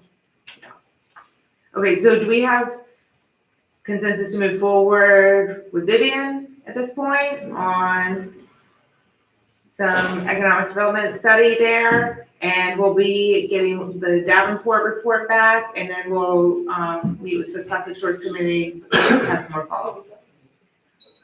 Yeah, Yep, everybody on board with that? All right, what everybody wants to talk about, parking meter implementation. This is the hot topic of the night, I believe. Mr. Murphy, you want to take it away? As most people know, we've been doing, at least are aware of now, we've been implementing parking meters for approximately 3 years. We're at now since 2018. And at which time there was a plan by the previous town manager to, actually, I'll go through the next slide. If you look there in the background and purpose. In the 2018, the proposed meter upgrades and changes to the comprehensive parking plan. The comprehensive parking plan, I believe, is a bit of a misnomer, but that's the one. Thank you. In essence, this was a replacement of an existing parking system, and enhancement to that parking. You had 5 parking meters, and the parking plan called for a replacement of those 5 and an addition of another 8 to handle on-street parking. And as this also included, some of the desires and to assist with on-street parking, because it has to be handled in a different manner versus just parking in your lot because of the spacing between your meters. So we wanted to increase the amount of capability for what is called pay by plate, which means we had to go through, and that way you could take the mobile app and go to pay by plate. That way, they don't necessarily have to be right at a meter, because as you're parking linearly along the streets, you are farther away from your meters. So that would be then the option of paying by application, which would go to the next screen. And as you see down there, you saw the intent behind the 3 phases is to allow the comprehensive plan to fund itself, i.e. growth, and to ensure that profitability will occur with minimal and recoverable initial cost outlay. And that was the initial portion of the plan that we've been following for 2 years, and to maintain the profitability, and also to continue to pay for itself as we enhance it. Now, in the current parking plan and what's coming out now, and actually the new meters that are coming, they are actually here and in place, that they are free to town residents with vehicles. Go back. Okay. And That's the one. I've heard online that sometimes the slides don't flip online if you're watching the YouTube or whatever. So we'll make sure we get a copy of this on the website so that everybody can look through it. I just was thinking of that as the slides were changing there. Sorry. I'm sorry. All right, so the programming is coming out on these things, and it is the same basically as it was last year. It's free to town residents with vehicles registered in Colonial Beach. And that is no fee. And their license plates will be uploaded after purchase of their stickers for their vehicles. Those license plates will be read by the enforcement agents. Cost for that is $2 per hour or $20 per day. That's for anybody else with a vehicle. Castle Woods and Wilder lots only. Allow vehicle with trailer and oversized vehicle parking for a flat rate of $30 per day. Those are really the only 2 lots that are big enough in town that would be able to support a vehicle and trailer, plus you have your boat launch at Castlewood. And you do have those oversized vehicles periodically that come into town, such as buses, extended length RVs, that type of thing, that may be traveling through town. The project timeline, back in 2018, Town Council adopted this plan that was identified as a comprehensive parking plan. Basically, the replacement schedule increase first started out with a price increase. 2020, the selection of the vendor, which is Flowbird, utilizing KL meters, implementation of 13 parking meters and mobile application. But then that was just started and towards the end of 2020, we had the meters on the way. 2021, the Flowbird meters have been installed in April. They're not online right at this moment. We're testing of the meters in the app, in the mobile app, in April and May, which we are currently doing that. We intend to go live May 15th.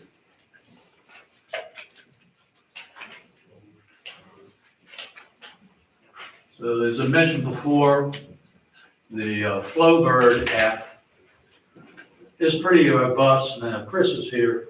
He's the Deputy Public Works Director. Do you think you could touch on a little bit about the app? Yes, sir.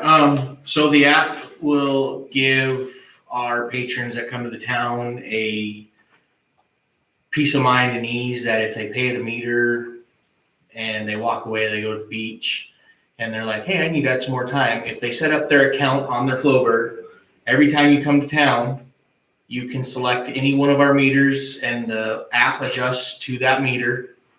And they're able to select how much time they want to stay, and they can add on the fly if they want to. It's actually pretty user-friendly in my opinion. I've been playing around with it a little bit here and there on other meters because ours are not live yet in that aspect of it. But yeah, it should be a very useful thing, and I think it'll help with enforcement, that people won't have to run back to it. It'll be easier, and I really do think it'll be a much needed asset to the town and the PD for enforcement purposes.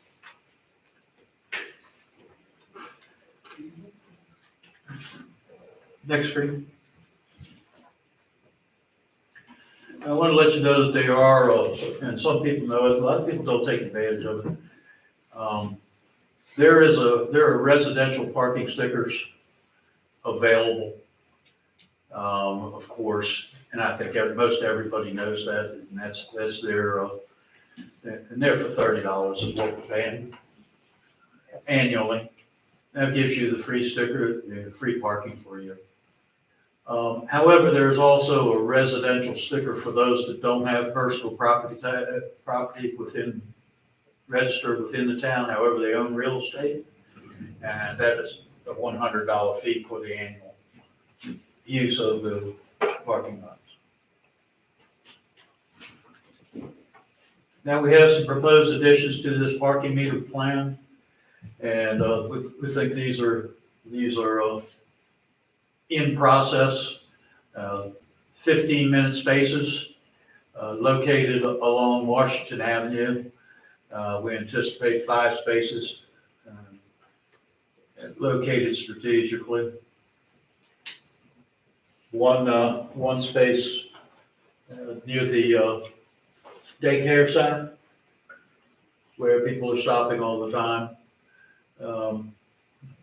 2 other spaces there near the ice cream shop on Washington Avenue.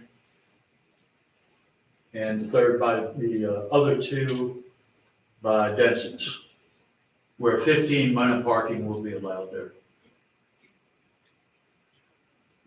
Resident-only parking is another proposed addition along the 7th streets, so Madison, Virginia, Irving, Maryland, Weems, Lincoln, Lafayette, where people often will move to try and park in those areas, potentially to escape the parking lot, the parking fees.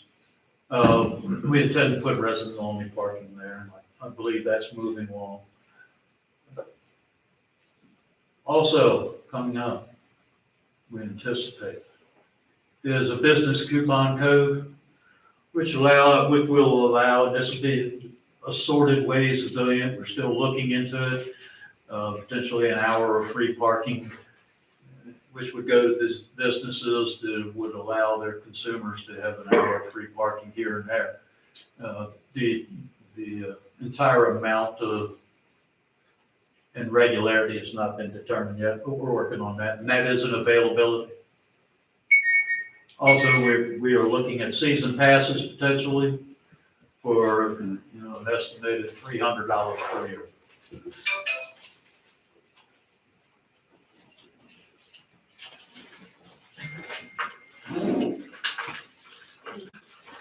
Now look, this last one, the last 2, this is the location of the town lots. This one is the downtown. You see the town lots are identified in yellow. Also, I've identified and the current fees along here. I'm going to go through those one more time. The current fees downtown, it's all lots and street size standard vehicles are $2 per hour or $20 per day currently. In the Wilder lot only in your downtown area, again, you have oversized and vehicles with trailers for $30 per day. And I've identified the location, the proposed locations on there of your 5 short-term 15-minute parking along Washington Avenue.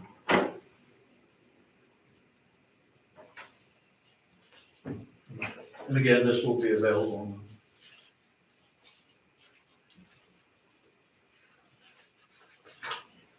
We'll go to the Castlewood area. Castlewood, you have standard vehicle fees again with $2 an hour or $20 per day. And you have oversized vehicle with trailer, $30 per day. And there's no real change in this area. However, there are new meters and the mobile app is available. And it's gonna get better designed. Oh yeah, you're gonna get Yeah. a separate design. They anticipate construction before the season. We're already in the season. Yeah, well, now. these meters are going live at the 15th, right? Yes. Yeah, meters so are we're online. talking about, I just wanted to make sure that they didn't see that, or no change and nothing was happening. There's no change in the pricing structure. Pricing structure, got it.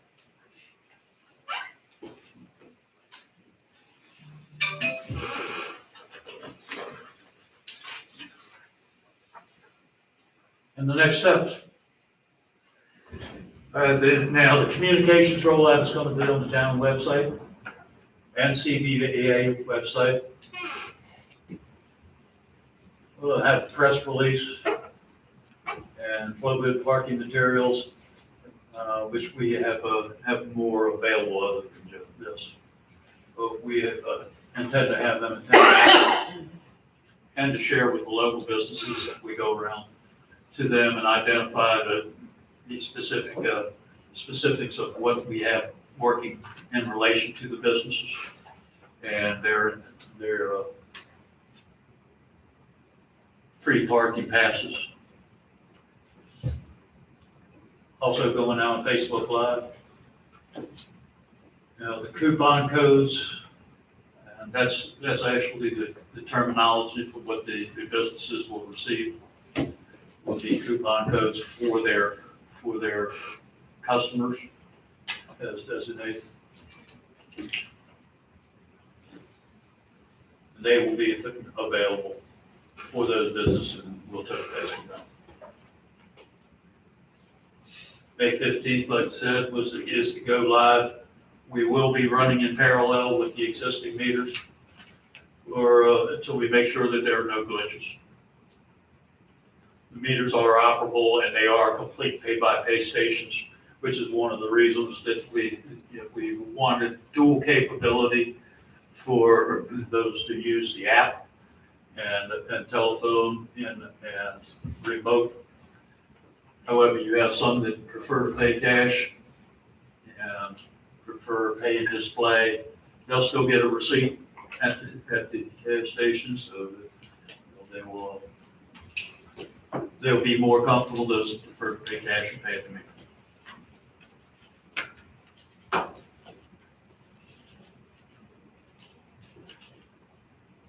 And I think that's it. Chris, do you have anything to add as far as the equipment? I know you'll be maintaining in the back office. I think that's all coming around. Yeah, that's all coming around. The advantage of having all these extra meters and the app, we will no longer have any single point failures. When we have a machine go down, we can take a machine out of service and not have it affect an area, which is why Castlewood has 2 meters and Wilder has 2 meters in the direct vicinity. Also, Washington Avenue has, I believe, 4. So if people want to still pay cash at the machine versus using the app, we've tried to make it as convenient as possible for them to get to a machine without having it be, the next machine's all the way down at the pier that you have to walk 700 feet to get to. So we tried to give them a little bit more convenience as well in that meter placement for their convenience.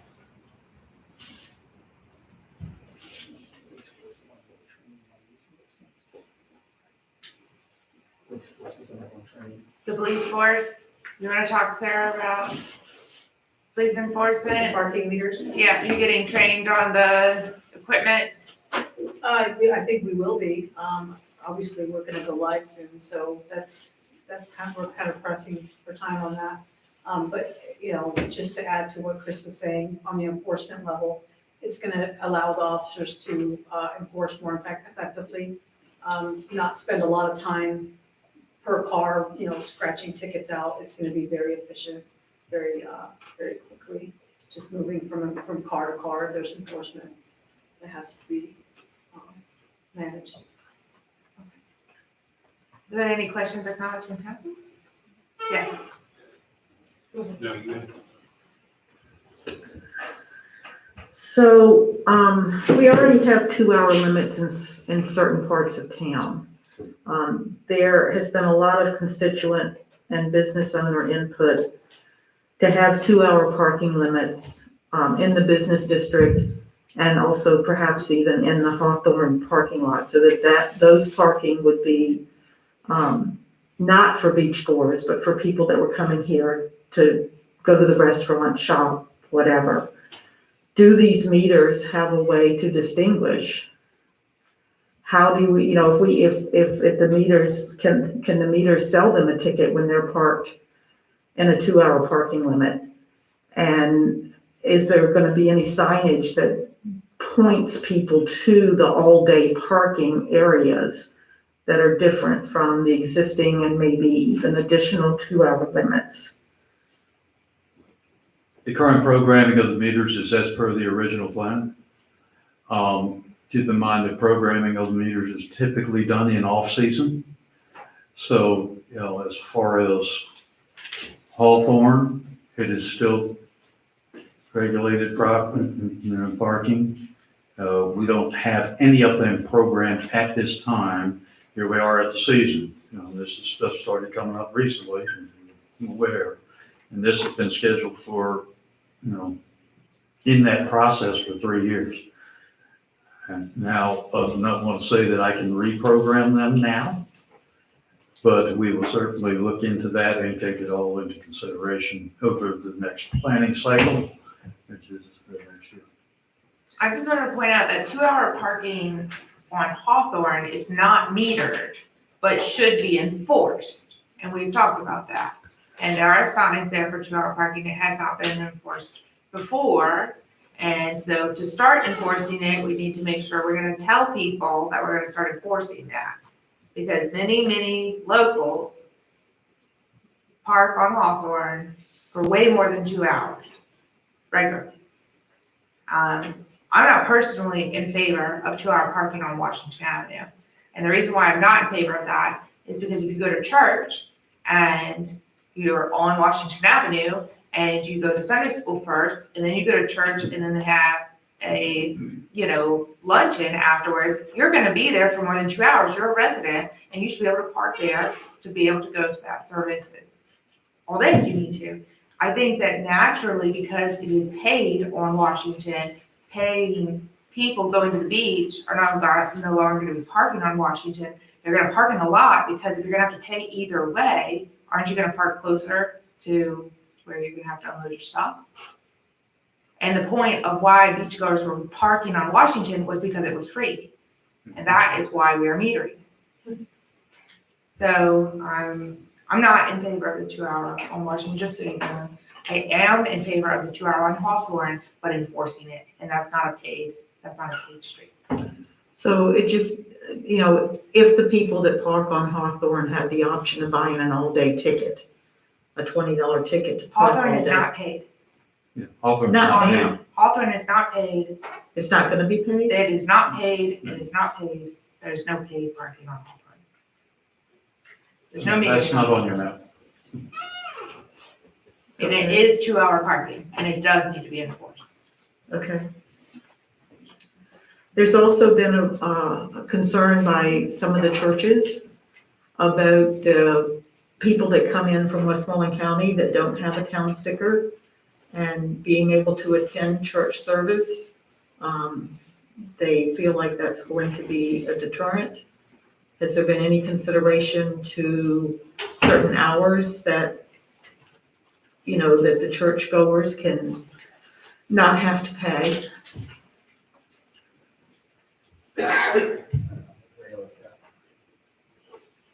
We talked There's a little bit discussion about of that, permit. but Yeah. the only church that doesn't have a law is the Episcopal Church on Washington. And they do park on that lot over there. So they're so the people that are Colonial Beach residents should probably use the street parking and allow for their non-Colonial Beach residents to park in the lot that they have. And this is also something that we need to test and see how it goes. If enforcement on Sunday mornings is an issue, then we talk about that, It's flexible. There's also been a request that could there be resident-only parking available at the Castlewood lot that would not allow non-residents to park there? Several constituents feel like that. How could we do that? Have a resident-only sign at some of the lots, some of the spaces at Castlewood. Why? Residents park free anyway. It's not a matter of parking free, it's about having reserved spots for residents. I'm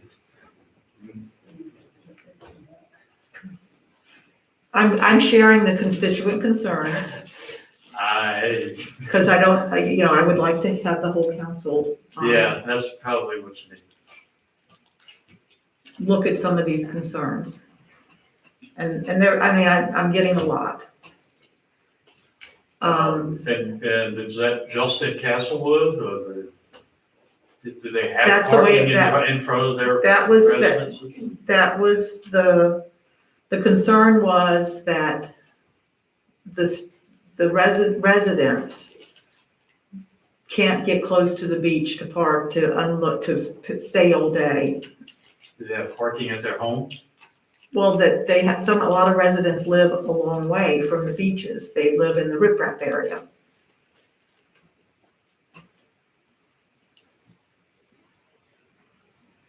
I think she's saying those up. Is the Hawthorne parking lot? As far as the plan that I have here, and if we're veering from this plan, was to maximize revenues. And that was the concern, that maybe that shouldn't be the only purpose. So is council proposing that we change the plan? I'm not proposing anything. I am bringing up the constituent concerns so that council can hear them and people can comment on them. Is there a consensus to do resident-only parking at Castlewood? I'm not necessarily for that. Doesn't sound like it. Next one? Is there metered parking in the Hawthorne lot between the museum and the new mercantile? Or is that still free? Yes, that's metered. That's metered. Is that right? Between where? This spot Between the right there. museum and the mercantile? Yes. That's gonna be metered? Yes. But it's not gonna be metered on Hawthorne Street? Correct. So anybody can park on Hawthorne Street all day? 2-hour limits. 2-hour limit. 2 hours. Okay. Could there be a 2-hour limit in the Hawthorne lot between the museum and the mercantile also? Basically, in other words, they want that lot used for people that are coming to shop, not people that are coming to stay at the beach all day. That's the request. That's what most of Washington is gonna be though, right? Yes. Yeah.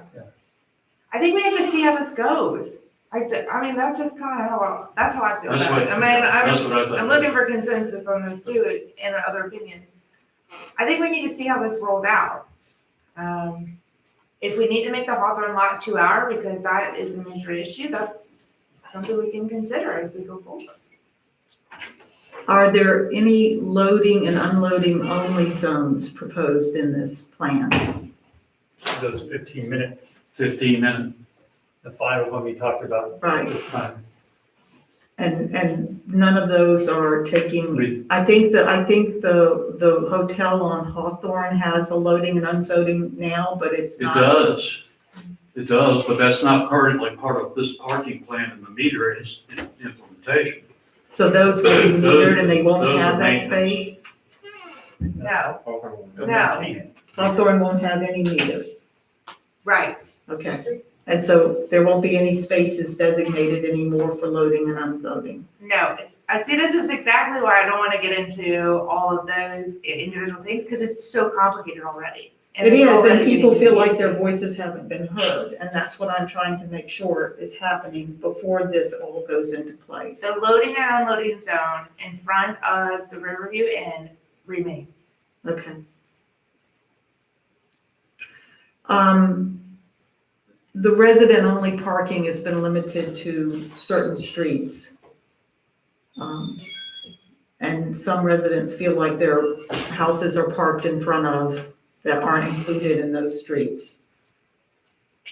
What should residents do if this continues to be a problem?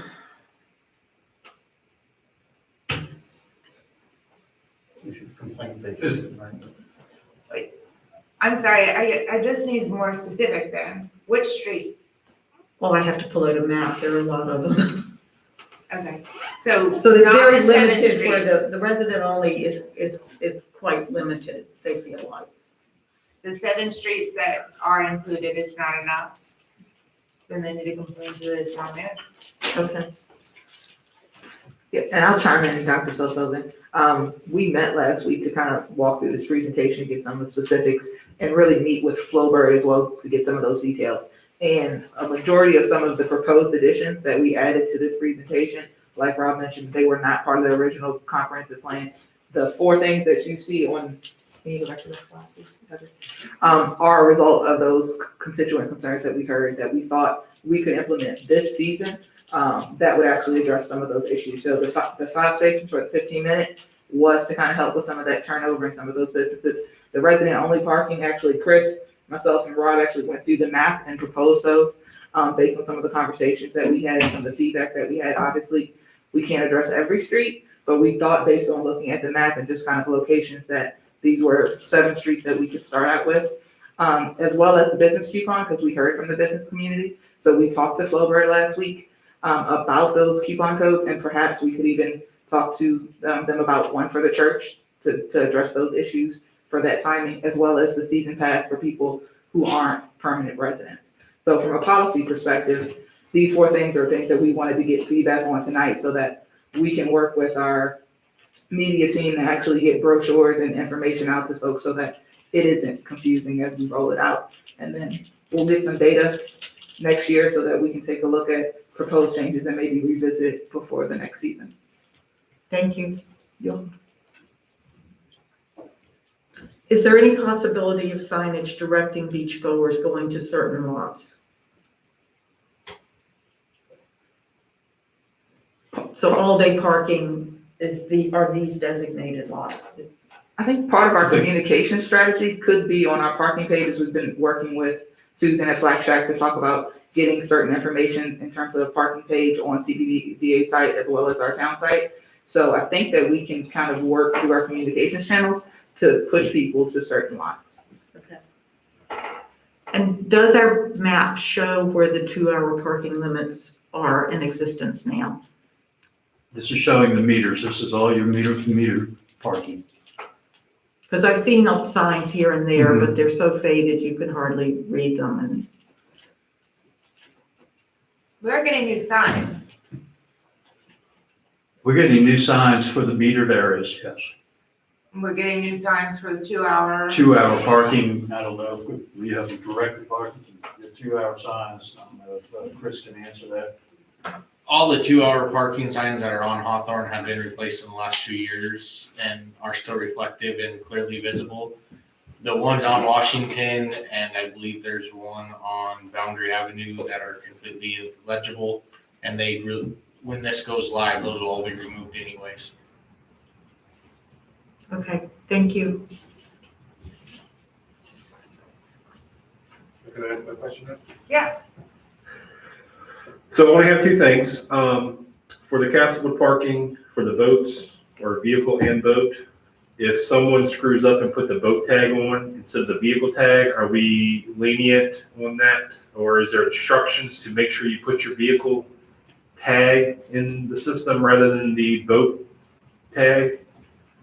I just want people to not get confused on which tag they're supposed to put in the system and get dinged a ticket. Good point, we'll clarify that. Okay. And the other is if we have business owners that live in the downtown district area and there's no parking in that area, like they don't have a parking lot, typically they park on the street now. That how do we address those individuals? Are we going to provide them like a parking permit for business owners that? Business owners can buy a space in the lot for $150 a year. Is that right? That's correct. Yeah. Okay. They want a designated, like, business space. Right. I just know that, not everybody lives in town that own businesses here, and if they don't have their own parking lot, and they typically park in front of their business now, if it's metered going forward, are they gonna have to pay the $20 a day to pay to park for their business? If they own real estate, can they get a? Not a real estate, a business. No. Difference between owning a business Right. and real estate. So there's a business owner that rents real estate and doesn't have any personal property tax on their vehicle that they pay in the town. It's a good question. Thank you. There are, It's a very unique circumstance. There's probably only a couple people that applies to, but yeah, I understand. the lot, that's currently by High Tides right now, I mean, they're still being rented at $150 per space per year for business folks to park. Would that be if they wanted to buy a spot right here at the Hawthorne parking lot, that would apply to them as well? No, I don't want to say that. You're talking about in the municipal lot? Correct. No, right now, as of right now in this plan, it's part of a stolen municipal lot.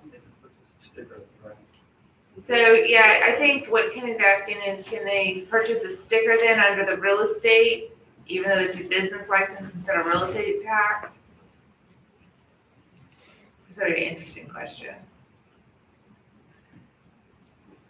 I'm not sure how that works in our. We currently do not have any ordinance or anything regarding a business owner who doesn't have personal property or real estate to get a sticker. So let me provide an example here. We have the op shop that is owned and run by the Baptist church, and the people that work there, many are elderly that support that, don't necessarily live in town to support that effort. So they don't have a sticker, but they don't own the business, the church does. So how would they be able to park there and be able to facilitate that area without having to incur the cost? And they might have to park in that lot next to the church if they don't want to pay for anything. Also, that's why we talked about the season pass concept. Yeah, and we're anticipating the potential that we're looking at $300 for a season pass. I mean, Currently, it's $150, I believe, for People that a pay- person that owns property but does not have. It's $100. it's It's $100. So Yeah, I mean, if somebody's paying us real estate tax, they're paying us thousands of dollars a year in real estate tax, and we're charging $100 for a sticker. Right. So, I think the idea was if you were gonna sell a season pass, it had to be for more than that. Right. But, I'm just looking for clarification so we know what to tell people, that's all.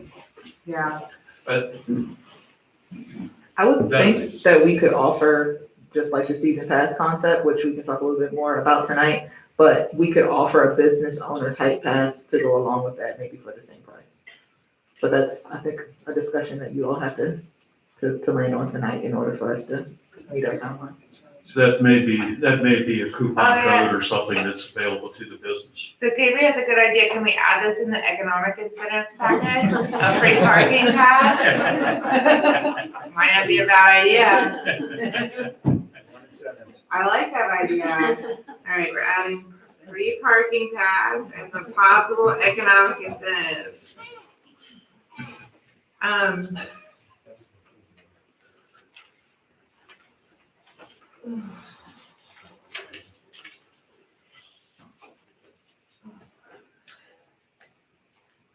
there any other questions? No? Okay. All right, next up, capital improvement plan, planning commission.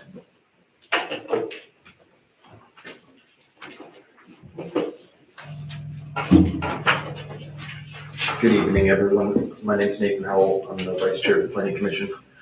Just came to brief you guys a little bit about the capital improvement plan that Mr. Cater told you that we discussed and had a public hearing on last week. So most of what I'm going to focus on is actually some of the reformatting that we've done.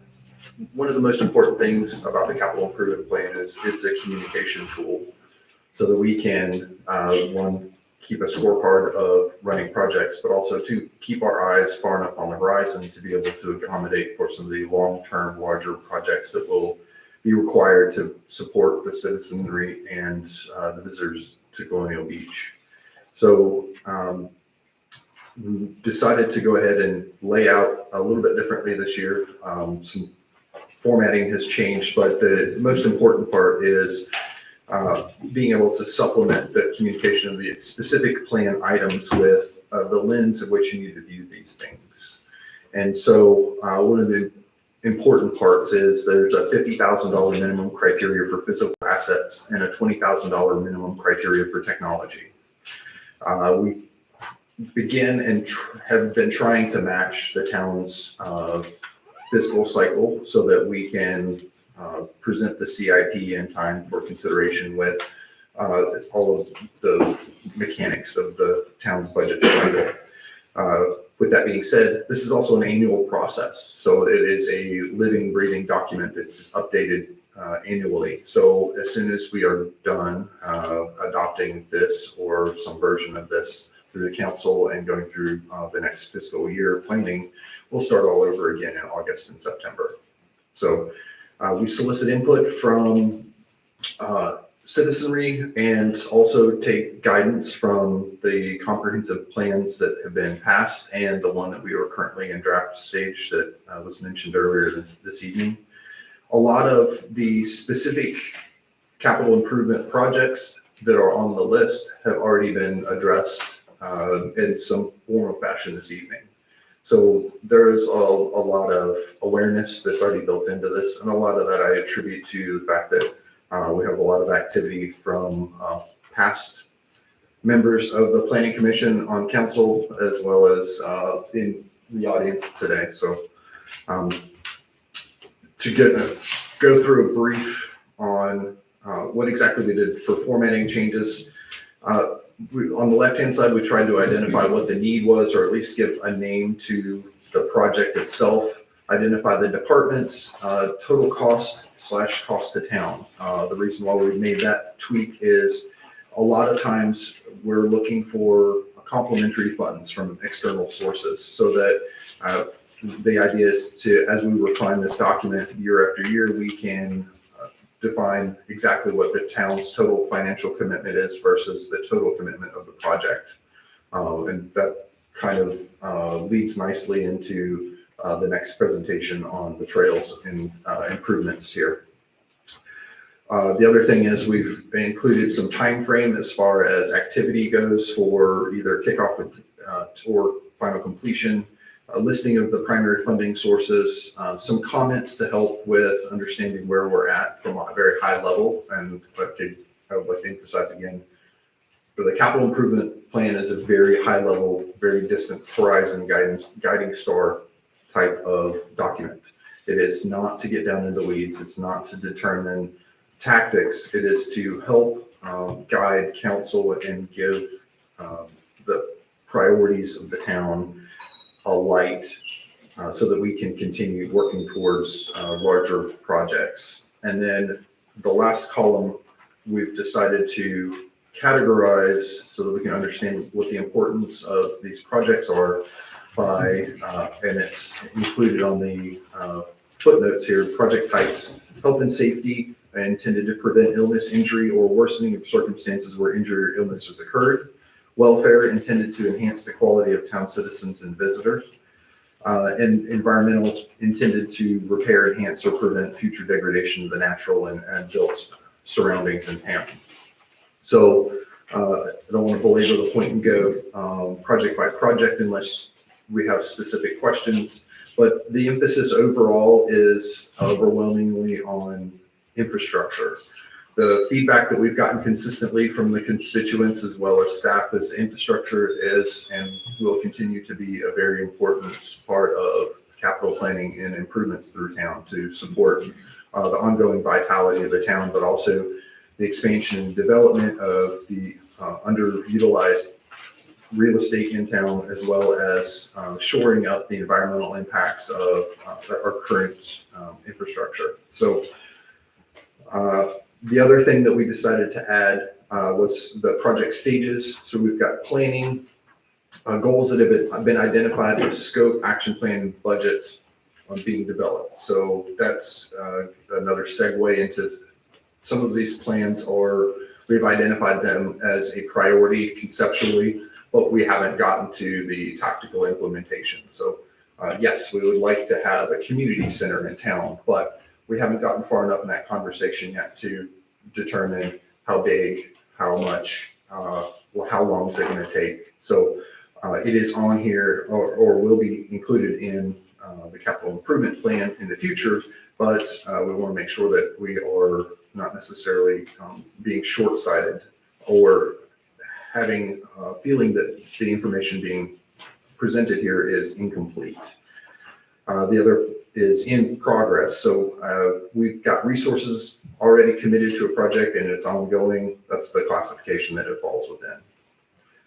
And then supplemental to that, if we scroll down a little bit further to the next page there, the stormwater management plan outline. I had the opportunity to visit with Mr. Murphy extensively, and this is kind of a distillation of the conversation that we've had. Stormwater management is complementary to a lot of the other projects and needs in town, and trying to articulate such a large undertaking required some refinement. So just took the liberty of going ahead and dividing out the specific phases to help understand how we would go about implementing this holistically over a long period of time and in an iterative fashion, but specifically so that we can roadmap and benchmark where we are now and where we need to go. And then lastly, reference the Code of Virginia that allows the planning commissions to prepare and annually submit these capital improvement projects. So do I have any questions or comments about any of this project specifically or any of the content of the capital improvement plan? I have, first off, I think it's very well organized, Nathan. I really appreciate that. And I think that it's just the introductions and the breakdown of the stormwater management in phases is important to explain to the community how long-term that solution is. I mean, we're in phase one and maybe a little bit in phase two of that. So I really just applaud you on that. I think we are preparing to go to public hearing in 2 weeks. Is that right? But in that timeframe, I want to add some more things to it because I think we're going to get more done than you think. And that's absolutely Kent's prerogative. This is just the recommendations of the planning commission. Right? We are excited to be able to achieve as many and exceed anything that's listed on here. So I have a little list of some more things to add to it. And some of these are in planning phase or in progress phase. One is you have Classic Shores drainage and improvements on green space and recreation area. That is excellent, and you have the connection for that. But I think we're actually talking about the development of those streets. So there should be another line item to that Classic Shores infrastructure about what we're talking about developing there. Also, we talk about stormwater, but I think there should be a specific line item for upgrades to the I&I issues on Colonial Avenue. So the reason why that wasn't implemented or put in here specifically is because that is currently under an operational type of budget. So I&I is being addressed as it is come across and as it appears. It's not something that we can or have set aside as a priority to say we are have gotten to the point where the GIS mapping has identified all the locations of these pipes, and that we can go ahead and use some of that technology where we were talking about last year, having the crawlers go through and physically examine the condition of all of the pipes and lines. If we were to move to that phase of the stormwater management, that's where that complementary portion of that being the So I think that specific Technologically project improvement. though, around Colonial Avenue Mhm. is identified and gonna move into that particular section. Because I agree with you completely that the I&I issue as a whole is a maintenance issue. And that it has involved in our maintenance annual budget. But that one is bigger than maintenance. Okay, so that is my understanding, and it's probably incomplete, is that is being addressed as a specific drainage area, yes? Yes, it's called the central drainage area. Okay. And high priority. And there will be calls coming. And we're gonna have to fund it. Yes. That's the Okay. main reason for me wanting to put some additional items on this list is that we're trying to connect them to funding. And so identifying them specifically, maybe more specifically than, is so that they can be more directly related to some Absolutely. of the funding things. So central drainage area, Classic Shores infrastructure build out, so that's specifically referring to the numbered street build out versus, The extension of Dwight. right, the extensive dry or the drainage improvements Right, from the which creek also bed. need to be on here, yes. Right, okay. Yeah. The next one is refurbishment at the wastewater treatment plant. And that's of the tank and tower there. That's already on the docket, it's in progress, but it is pretty significant. It's just like we did the water tower right over here, and that was on the capital improvement plan. But it's a water tower nobody sees. And it's expensive, but it still has to happen. So that is tank and tower for freshwater service, yes? At the wastewater treatment plant. Okay.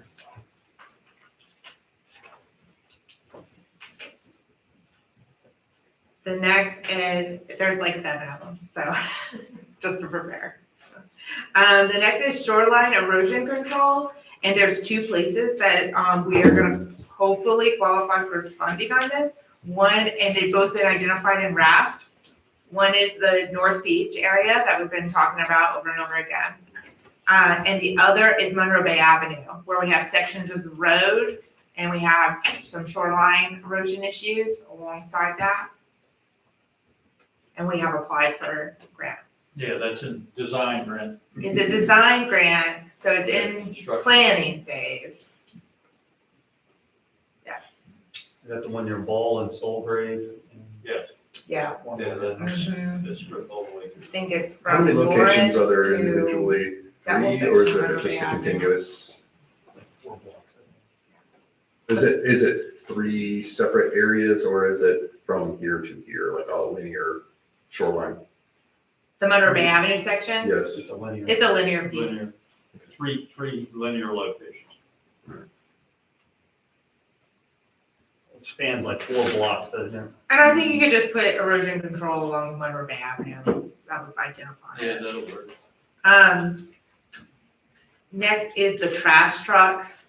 And And these are all things that I know that, the planning commission listens to a lot of citizen concerns, and citizens don't think about the fact that we're gonna have to replace our trash truck. You know what I mean? They think about their sidewalk because they trip over it. They don't think about their trash truck because somebody else does it.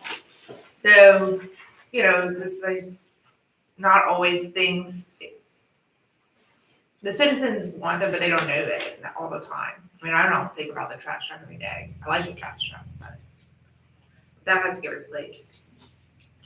The next one is, and this one's a long-term one, but we need to identify it now, is replacing the town pier or improving, significantly improving or replacing the town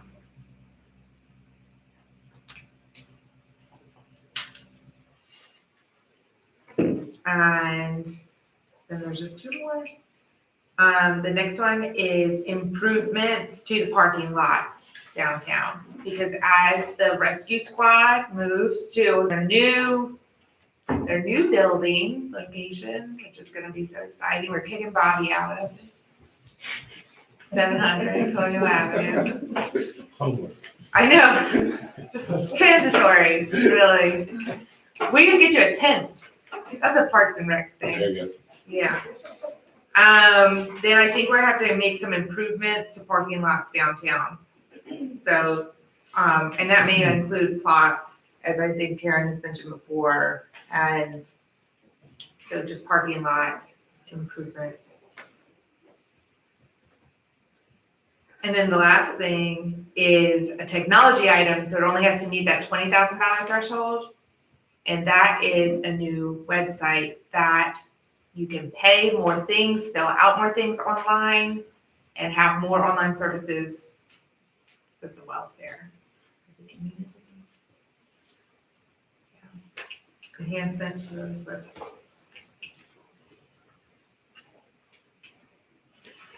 I've got 8.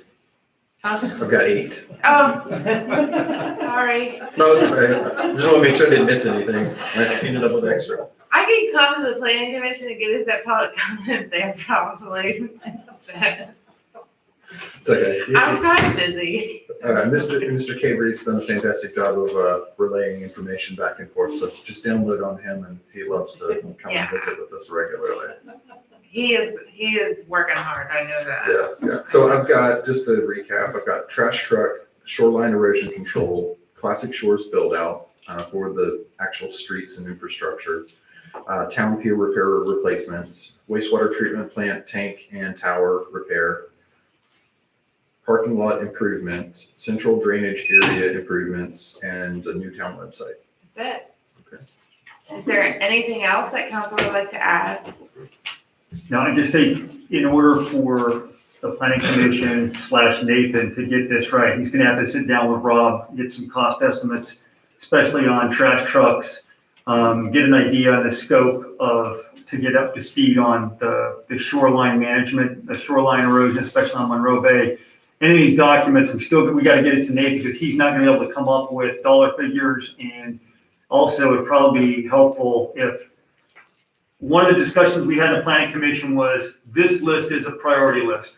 Well, it's hard to prioritize, and Nathan did go into a lot of detail because everything's important. We all understand that. Some things are important because it's health and welfare and safety. Some things are important because we already have resources dedicated to it. So kind of an idea of where some of these things fall in the scheme of what we have. And I don't want to limit us to a 1 through 18 list now, and number 1 is always number 1. But if there's anything that moves something into a priority that we've just gained here, and again, I'm not looking to numeralize them, but certain things we want to try to put up higher on the list. I mean, things like the community center, EDF, those things, people tend to look at a list and go, the bottom of the list is the least important thing. And I don't want people to walk away with that impression here, because the whole list, it's a priority list. We could have had 70 items on here that are important to the town, but these things are the things that we think are within realistic reach for the town. We've got work going on to them already, and it is health and welfare and safety of the citizens. So any kind of insights, Mr. Murphy, you can give to Nathan, if we sit down and talk through a couple more of these items, I think it'd be beneficial over the next week or so. Absolutely, and I'll connect with Mr. Murphy to get some clarification on that. The other part of this being a communication tool and scorecard is with the prioritization mixed in there, health and safety, and, we must have specific things for, make sure that the wastewater is going where it's supposed to go and that stormwater is going where it's supposed to go, but also the opportunity that comes along that's being identified where there's companion or other complementary funds that are available to us that we need to act now to be able to take advantage of, that use it or lose it or time frame kind of things. And that's where we need to also understand that the prioritization isn't necessarily based on urgency. Sometimes it is based on availability. Yeah, absolutely. And I think these are all of those things I mentioned are either going to have urgency or a funding. Which are both of the criteria that we need to make the list. Right. So, any other questions, comments, thoughts? All right. Thank you very much for your time. Thank you, Nathan. Jinx, gotcha. Okay. Budget. This has been an exciting one today, guys. All right.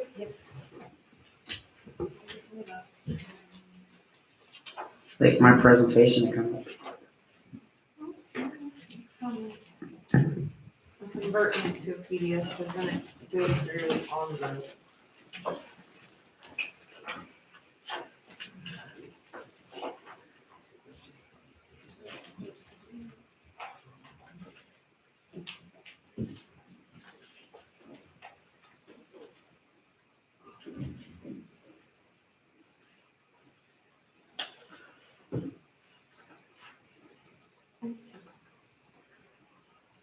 And again, this presentation will get put on the website since. Yes, we can. On PowerPoint. Okay. I'm gonna.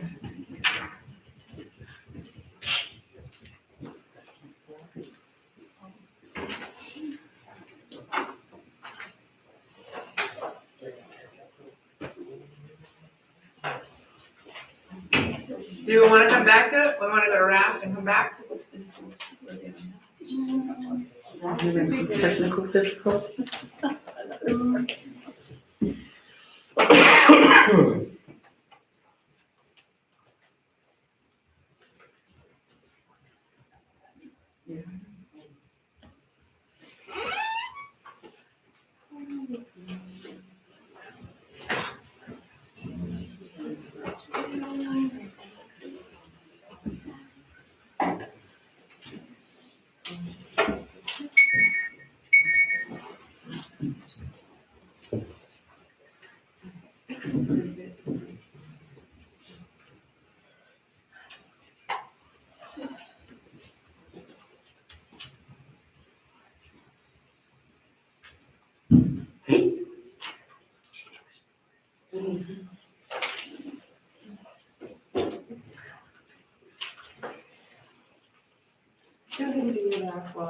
Okay, let's do Raft. We'll come back to it.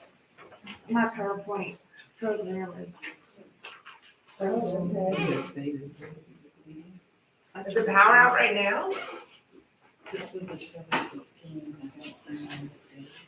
Okay, we may have a power outage in town right now. Rob, do you have anything? All right, we're gonna move to the Raft. We're gonna come back. Hopefully, we'll get the PowerPoint working. Kathleen Easley, Planning Director. I was asked to come and update everyone on our Resiliency Committee. As part of the Resiliency Adaptation Feasibility Tool, which the work began back in September 2019, when Northern Neck Planning District Commission had approached us about participating in this. And a scorecard report was done in February of 2020, sort of analyzing and looking at our practices, our requirements, our codes, and how resilient are we to storms and coastal erosion and so forth. So one of the critical components of the overall year-long process of working with the implementation team is the creation of a resilience committee. Long-term resilience committee will ensure the attention to resilience continues into the future beyond the round team. The committee is asked analysis of the effects of climate change on colonial economy. The initial task of the committee will be to review the raft action items and ensure which we have been coming up with over the past year. Ensuring the town's immediate planning priorities are identified and ensure continuity between the stormwater infrastructure and shoreline management activities and the comprehensive planning activity. The Resiliency Committee, it has been recommended, and everyone seems to be in agreement that it will be a subcommittee of the Planning Commission. In the Planning Commission bylaws, Section 7, they allow for subcommittees to be formed, appointed by the chair, and include commission members, employees of the town, and citizen volunteers. And we also were hoping that, and if we can, try to get somebody that is involved in the emergency management. We slimmed it down some to sort of not require the some of the intricacies of the planning commission in terms of like legal advertisement, official documented records, and so forth. Because this is just a subcommittee, it's a recommending body. And it becomes part of the planning commission when this subcommittee reports back to the planning commission. The planning commission does the CIP every year that Nathan just went over. And it would be strategic for the resiliency committee to have input into the CIP to ensure that resilience is a clear part of the town's planning efforts. That's why that was sort of the basis of as to why we wanted this committee to be a subcommittee of the planning commission. For the structure, I'll just go briefly. Resiliency work committee may have a sub-work group depending on the need and how many people are really interested and want to get involved. Planning director and planning commission chair serves as ex officio members. The committee will have no more than 7 people, including 2 town staff, a council person, 2 to 3 residents. We would like representation from different areas of town, north and south preferred, and no restrictions on being on other committees or commissions or task force. Flexible attendance, we talked about having 1-year commitment for those that we asked to be on this subcommittee, renewable, no limits, possible quarterly meetings. We don't want to inundate these people with a lot of time and effort. We want their opinions, their expertise, and those are things that the Planning Commission chairperson will be looking into and evaluating in terms of who will be appointed to this committee. And for official business of last week, Planning Commission, Mr. Mack from the Planning Commission was appointed as the facilitator for this committee. And he is here tonight, and we had asked him if he could go over some of the tasks that he is lined up to endeavor. So, here's Mr. Mack.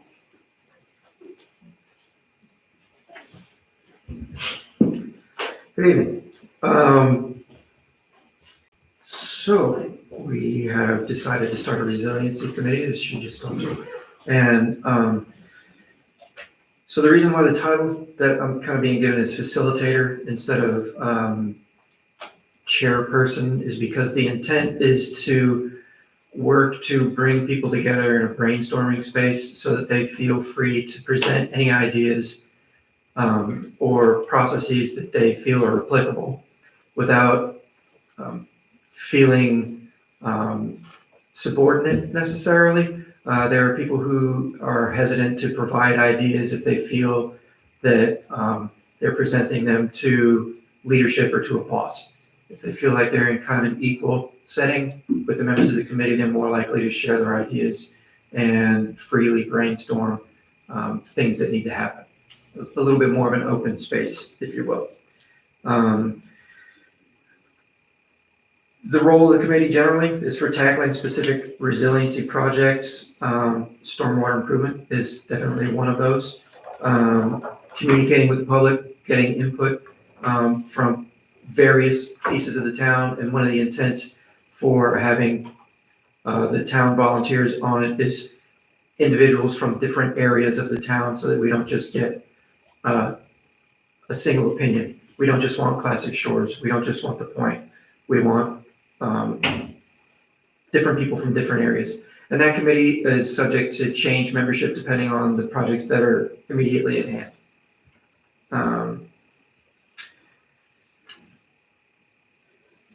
Let's see. The scope of it is going to change every year, depending on, much like the CIP, depending on the projects that are most prevalent and most likely to be done.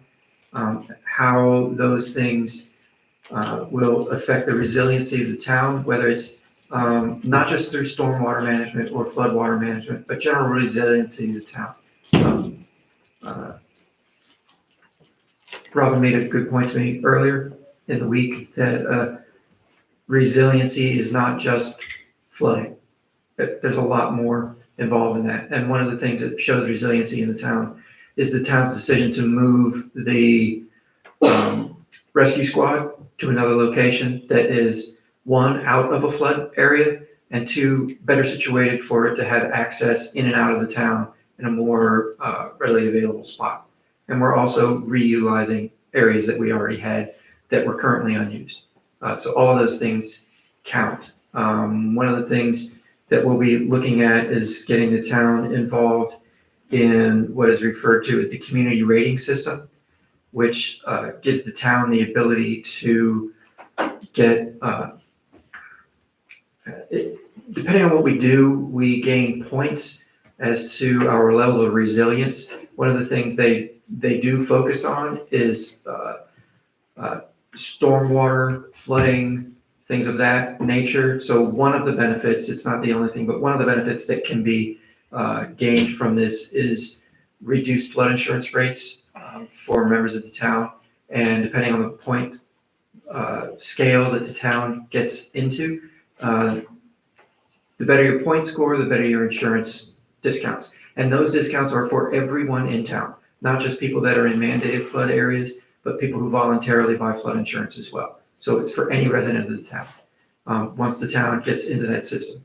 And we're already on the way to doing that, doing various things that are in the comp plan, gets us points, whether it's stormwater management, moving the rescue squad, improving the wastewater plant, any of those kinds of things, delineating what we're doing with empty spaces. All of these things, anything that we do to improve the town and improve its resiliency generally, not just in a flood sequence or for stormwater, but economically. As things change throughout the years, how does the town continue to survive and thrive generally and benefit its citizens? Those are all things that count towards resiliency. And working ourselves into that is something we've already begun doing. And it's already working its way into the comp plan. And we can, as the planning commission and as this resilience committee, we can provide language to go into the comp plan that will only help improve that situation and point us farther in that direction. So that's generally where we are with it. We're in the very infantile stages of the committee at this particular point.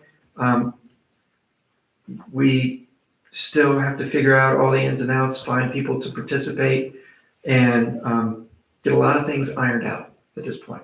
So if you have any questions for me that I can answer at this point, or if you have any comments, I'll be more than happy to take your questions or your comments. And I know that I will be getting back to you with lots of additional information here in the future. Excellent. Thank you. Very well. Appreciate it. I'm looking forward to it. We've been working with this draft process for a long time, so this is when it transitions off of the state program and starts to become locally run. So this is how you make things resilient. Yes, and I think the town is already poised for great things in this process, and this will only help further that. Excellent. Thank you very much. All right, back to budget. Did we get the budget presentation out?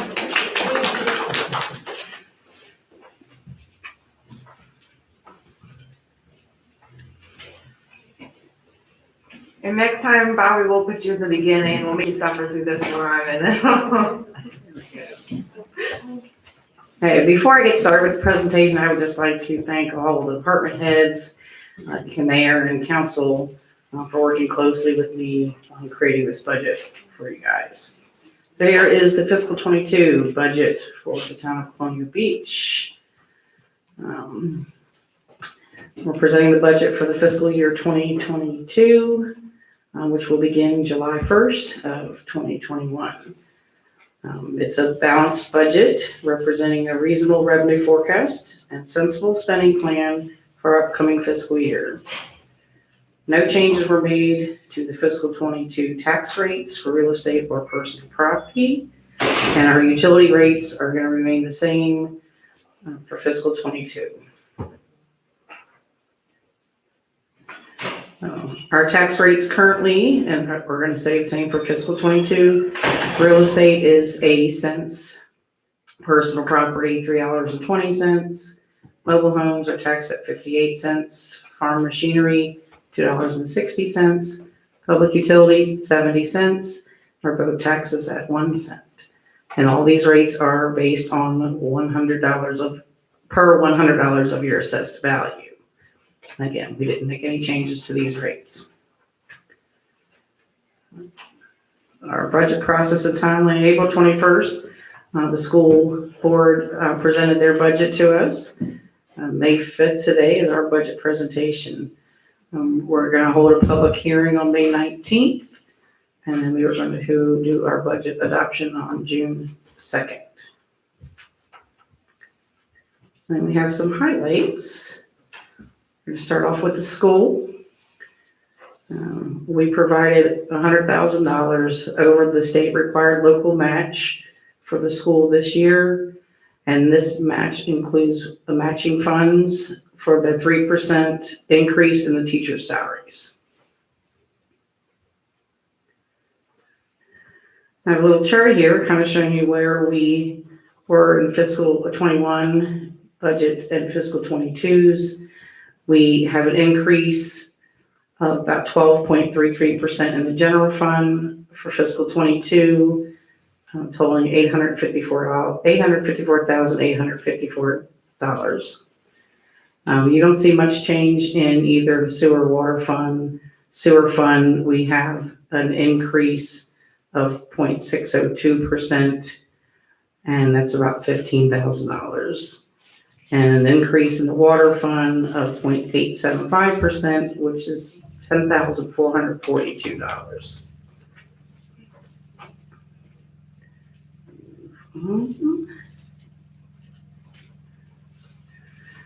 Okay, so in our summary of the general fund, we have the general fund revenues. This is the next slide.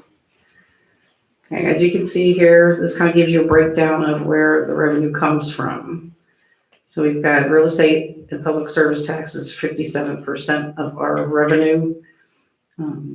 State funds, that's our streets funding and our police funding we get from the state, 11%. Personal property, 10%.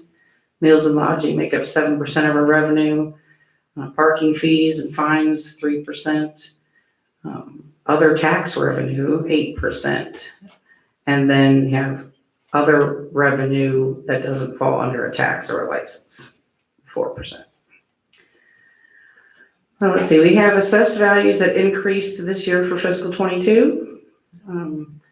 Since we've opened town hall back up, we have seen increase in collection of our taxes, our vehicle decals.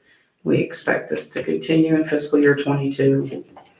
During the pandemic, we saw an increased number of visitors to our town.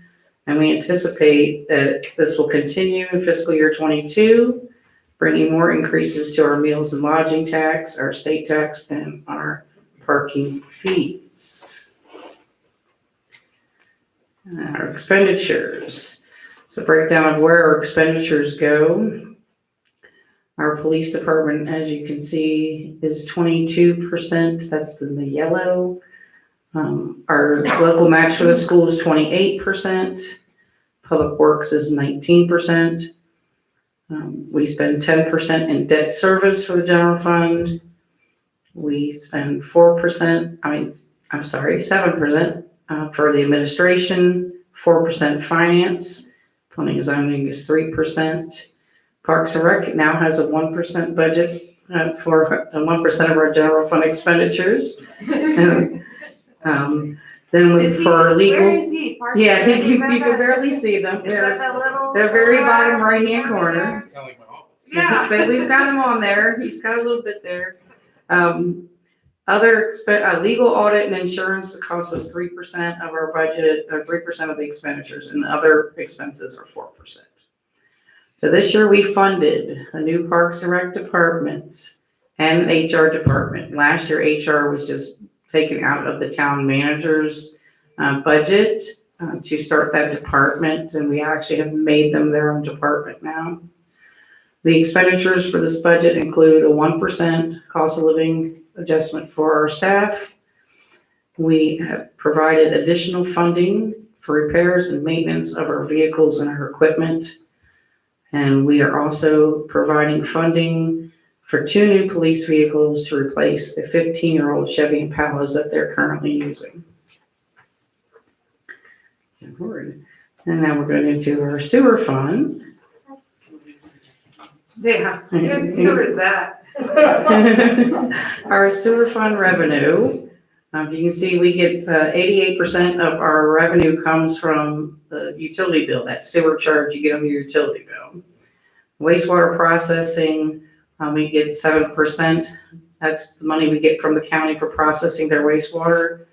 We started a new thing a couple of years ago, septic receiving. We now take the waste from other companies to bring their septic waste to us, and we take it in and we process that. That gives us 3%, and then connections are 3%. So highlights for the budget for revenue, our rates remain the same. We didn't have to raise any of rates. So your quarterly sewer rate for fiscal '22 will remain at $200. And our expenditures. Okay, our wastewater treatment plant takes up 54% of our sewer department's expenditures. The sewer department itself is only 31%, and we have 15% going toward debt service. Again, in the sewer department, we have additional funding put in for repairs and maintenance, again, of town vehicles and equipment.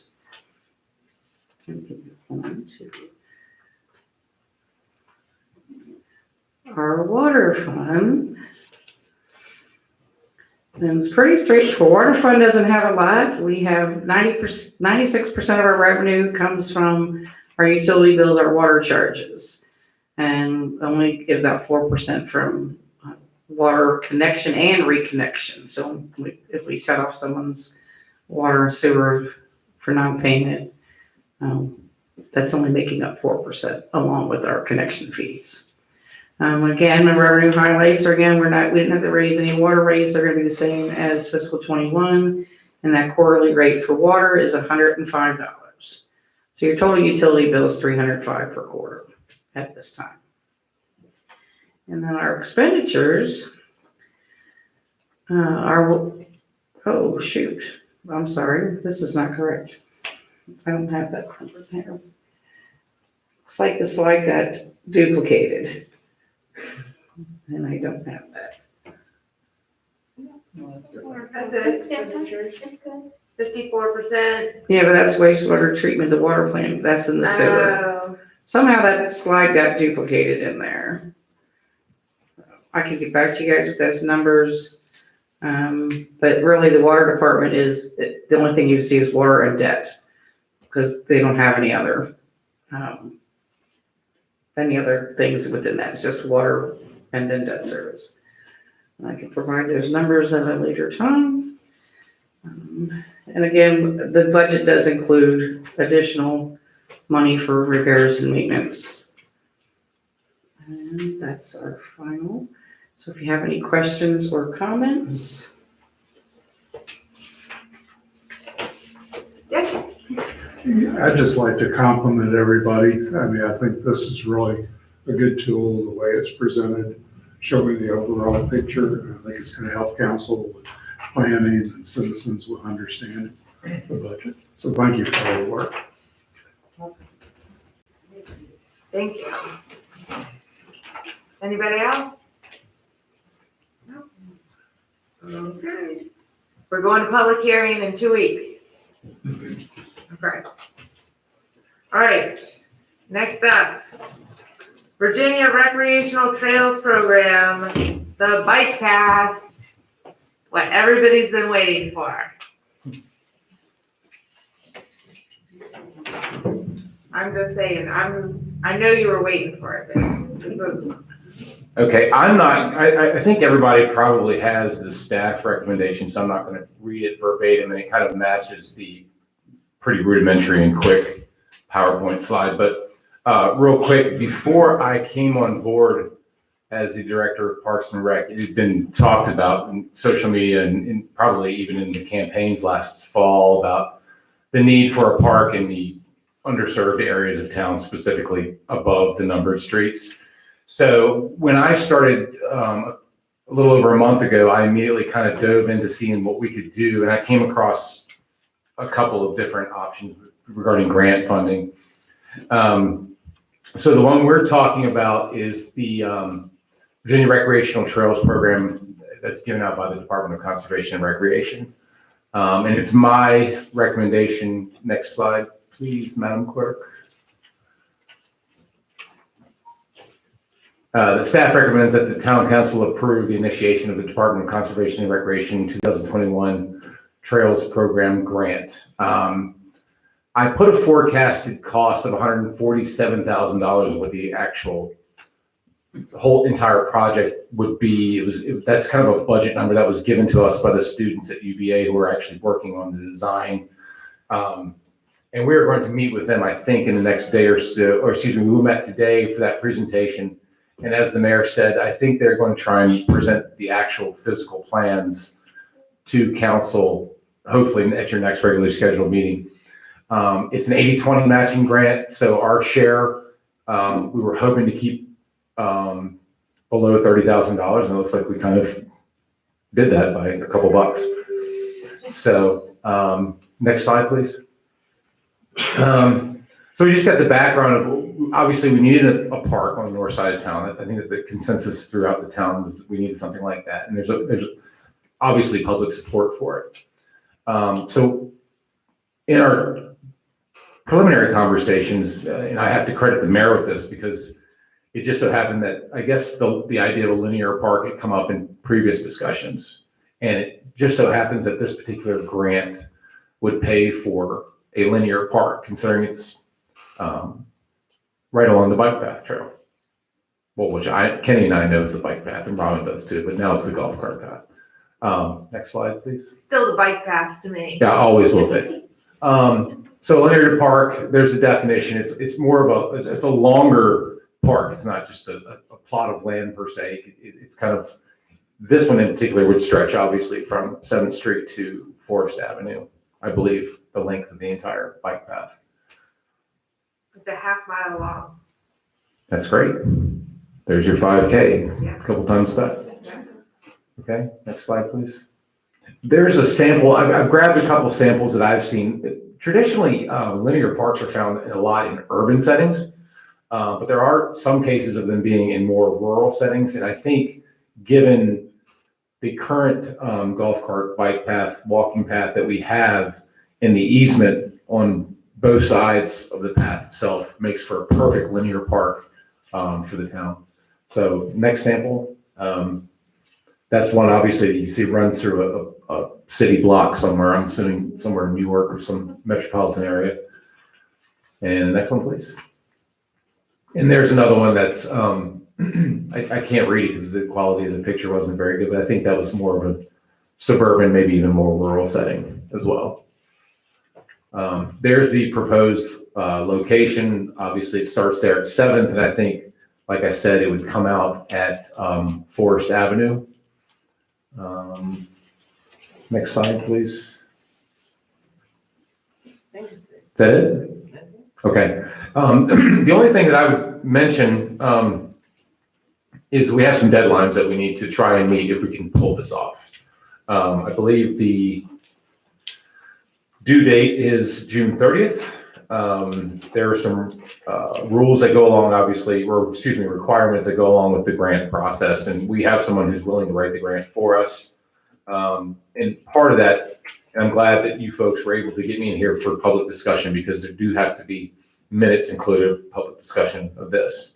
As far as the parliamentary procedure for getting this officially done, I will leave it up to the clerk and you folks to decide, but there is a couple of, we have very few weeks left to get this off the ground.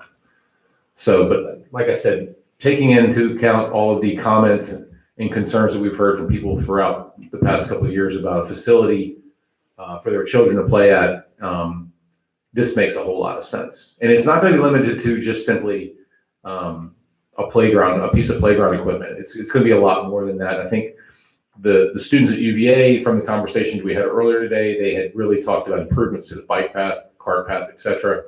There's going to be different stations, and we can get really creative with this. The Parks and Rec Advisory Commission had a lot of comments, and they'd like to play a part in this as well. I think they should.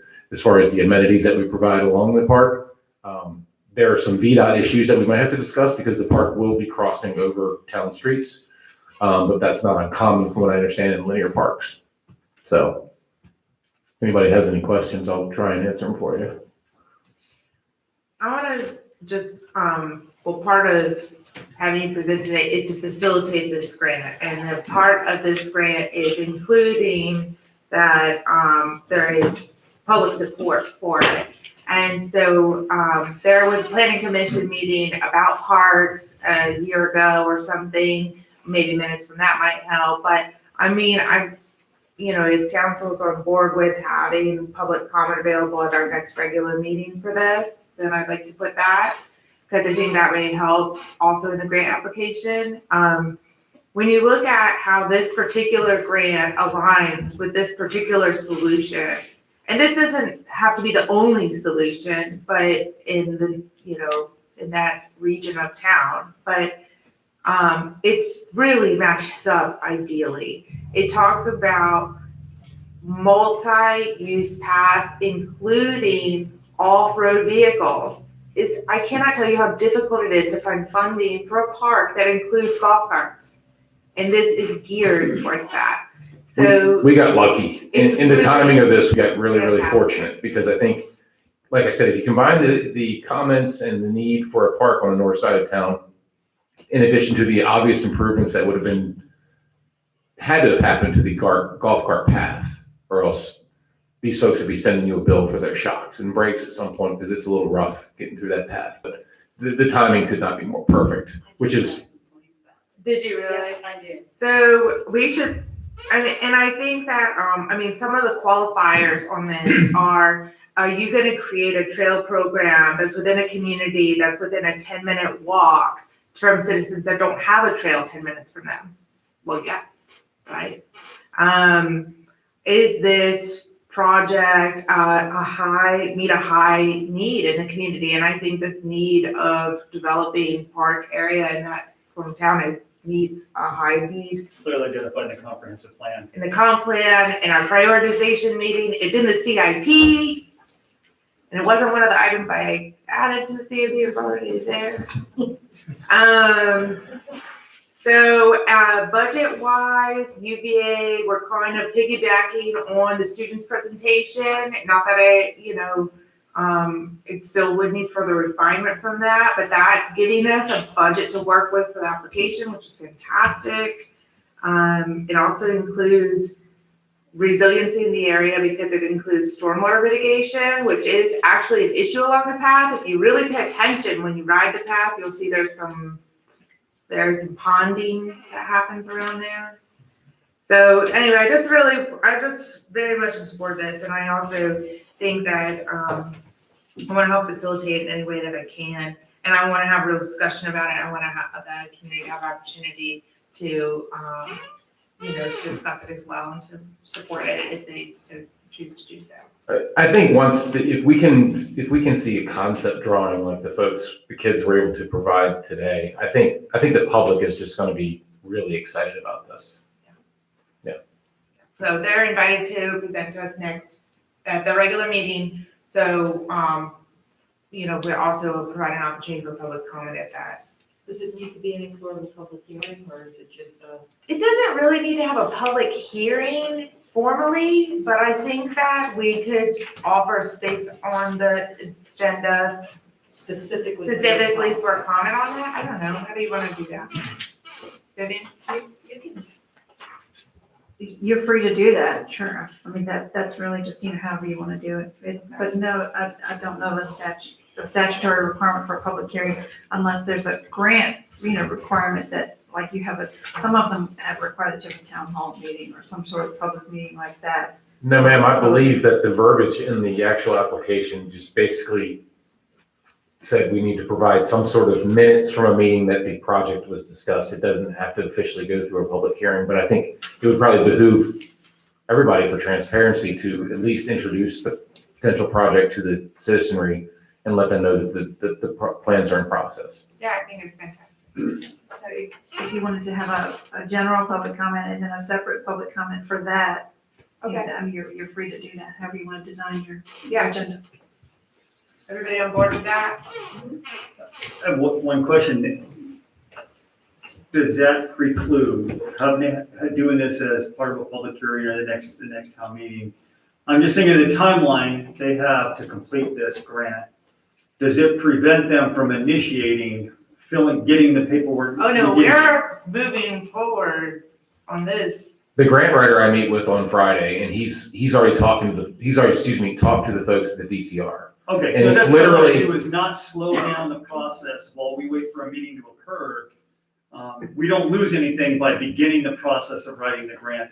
The public comment is to bolster the application, Got it. not to initiate the application. Okay, good. That's what I want to make sure is that we can initiate the application, at least initiate the writing of it, because I know it takes a long time to put this together. One thing we need to revisit, and actually I think in the agenda that the Madam Clerk was able to print out the full agenda that has the actual application in it. Yeah, no, that's what I was looking at. Right, there is some language I would forewarn folks about the ability to finance this, and that's out of my purview. So coming up with the 30 grand is not in my job title. That's not your little budget line? No. Okay. I don't think so. That 4% is smaller than my current office space, which is soon to be gone anyway. And in that 2019 unspent budget, so that there's transparency and clarity on that, there was $60,000 that was going to use to move that playground and make improvements, in between those facilities, park facilities. And then it was reallocated to just improving parks in general. And that was verbal consensus of council, which is how that money just has to have a verbal consensus for the town manager to then authorize spending it. And so, in my head, that money, that portion of money can go towards the match. That's where I am envisioning the funding to come from. So it's not in your office. It's not in your head, because we've talked about this. It's not like new, but I just want to make sure that there's no, that it would be coming from that 2019. Actually, commit that money. So we're not gonna spend it, obviously, before this grant is done. But we can commit that money to be brought forward when we're ready to initiate the project. Right. But the money is there, it's just. waiting Yes, for us. it's still sitting in there. That's part of that fiscal year 19 contingency money. Was some of that going to the Castlewood Park improvement? Yes, we're hoping around 30 to the Castlewood, which would be 30 for this, which is why that's like 29 for, it's like as close as possible to that. Is everybody on board with that? Is consensus on that? Yes. Okay. Are there any, I have a question. are there any components to the design that we have people in town that like to donate benches or playground equipment or stuff to, and we have made that, we created that ability through the commission for them to solicit that sort of thing. Is there an opportunity with this grant to help match it even further? Possibly, yes, and I think staff time can be a match as well. There's other things that if we need to, we might be able to. Let's get the grant first and then, but yes. I think the students actually made a point of saying that a lot of the cost is incumbent upon what we want up there once it's built, for example. And they specifically mentioned that donations of equipment, for example, would explicitly bring the overall cost down. So yes, through the Parks and Advisory Commission, they have the ability to raise funds for situations just like this. Sarah, do you have a question? Yeah, you might not know this yet, but most out of curiosity, on the law enforcement side, this being a park, are there gonna be hours? Are you gonna have like closing hours or? Well, I is it think, like a 24/7? Cause I know golf carts use that path 24/7. well, that's a tough one because I don't think there was any discussion of lights up there other than maybe some, and correct me if I'm wrong, Madam Mayor, but maybe some lighting along the path. But I don't know if we could actually open and close it considering folks would still use it as It stays a just like it is now. a golf People can cart path. transit it 24 hours a day, but the equipment's not lighted, so you wouldn't use it at dark anyway. But, I understand what you're saying, but there was some path lighting included, solar power It's just path lighting. something on obviously like a public safety issue just to consider. Yeah. What- Lights are, especially on that end of town, it's already, there's a lot of darkness out there anyway. Yeah. And I don't know how much of the wood line is gonna be left there. We've had situations before where people have been assaulted in the woods or, Yeah. So that's just kind of. Well, I think lighting I hate is to be very important. negative. I'm Well, not trying to be this- negative, but. That problem, this is gonna hopefully help that problem. But right now, it's dark It is as very dark. midnight Right. there. And the path is in terrible shape in some places. So this can't hurt the problem. It's just something to consider. Yeah. No, I think they specifically mentioned If you lighting. haven't already. So it would make life easier, God forbid, one of your crew has to, chase somebody into the woods, you'd be able to see them a lot better now. We do that. Yeah, I can imagine. Okay, thank you. And just with this particular, funding, I mean, the grant writer that has offered to write the grant is from that, Naked Neck Adventures Tourism. He's doing regional tourism promotion in the Northern Neck, and it's just a really good partnership with them in our Parks and Rec department, and they've done this already. They've already applied and gotten funding from one of these, so they know what they're doing. Kenny's met with them, so, yeah, it's just really kind of like a dream come true in a lot of ways. So hopefully we get it. But we qualify in multiple categories, and it's just packaged just so perfectly for this. So I think it's got a really good shot. Okay. Any other comments, questions? No? I don't have any reason to go and close meeting tonight. Does anybody have any reason to go and close meeting? No. Thank you. Do I have a motion to adjourn? So moved. Second, all in favor? Excellent, wonderful. Thank you, everybody, for your time tonight. I really appreciate it. Long meeting? That audio. I can hear yours. I'm gonna find a little late.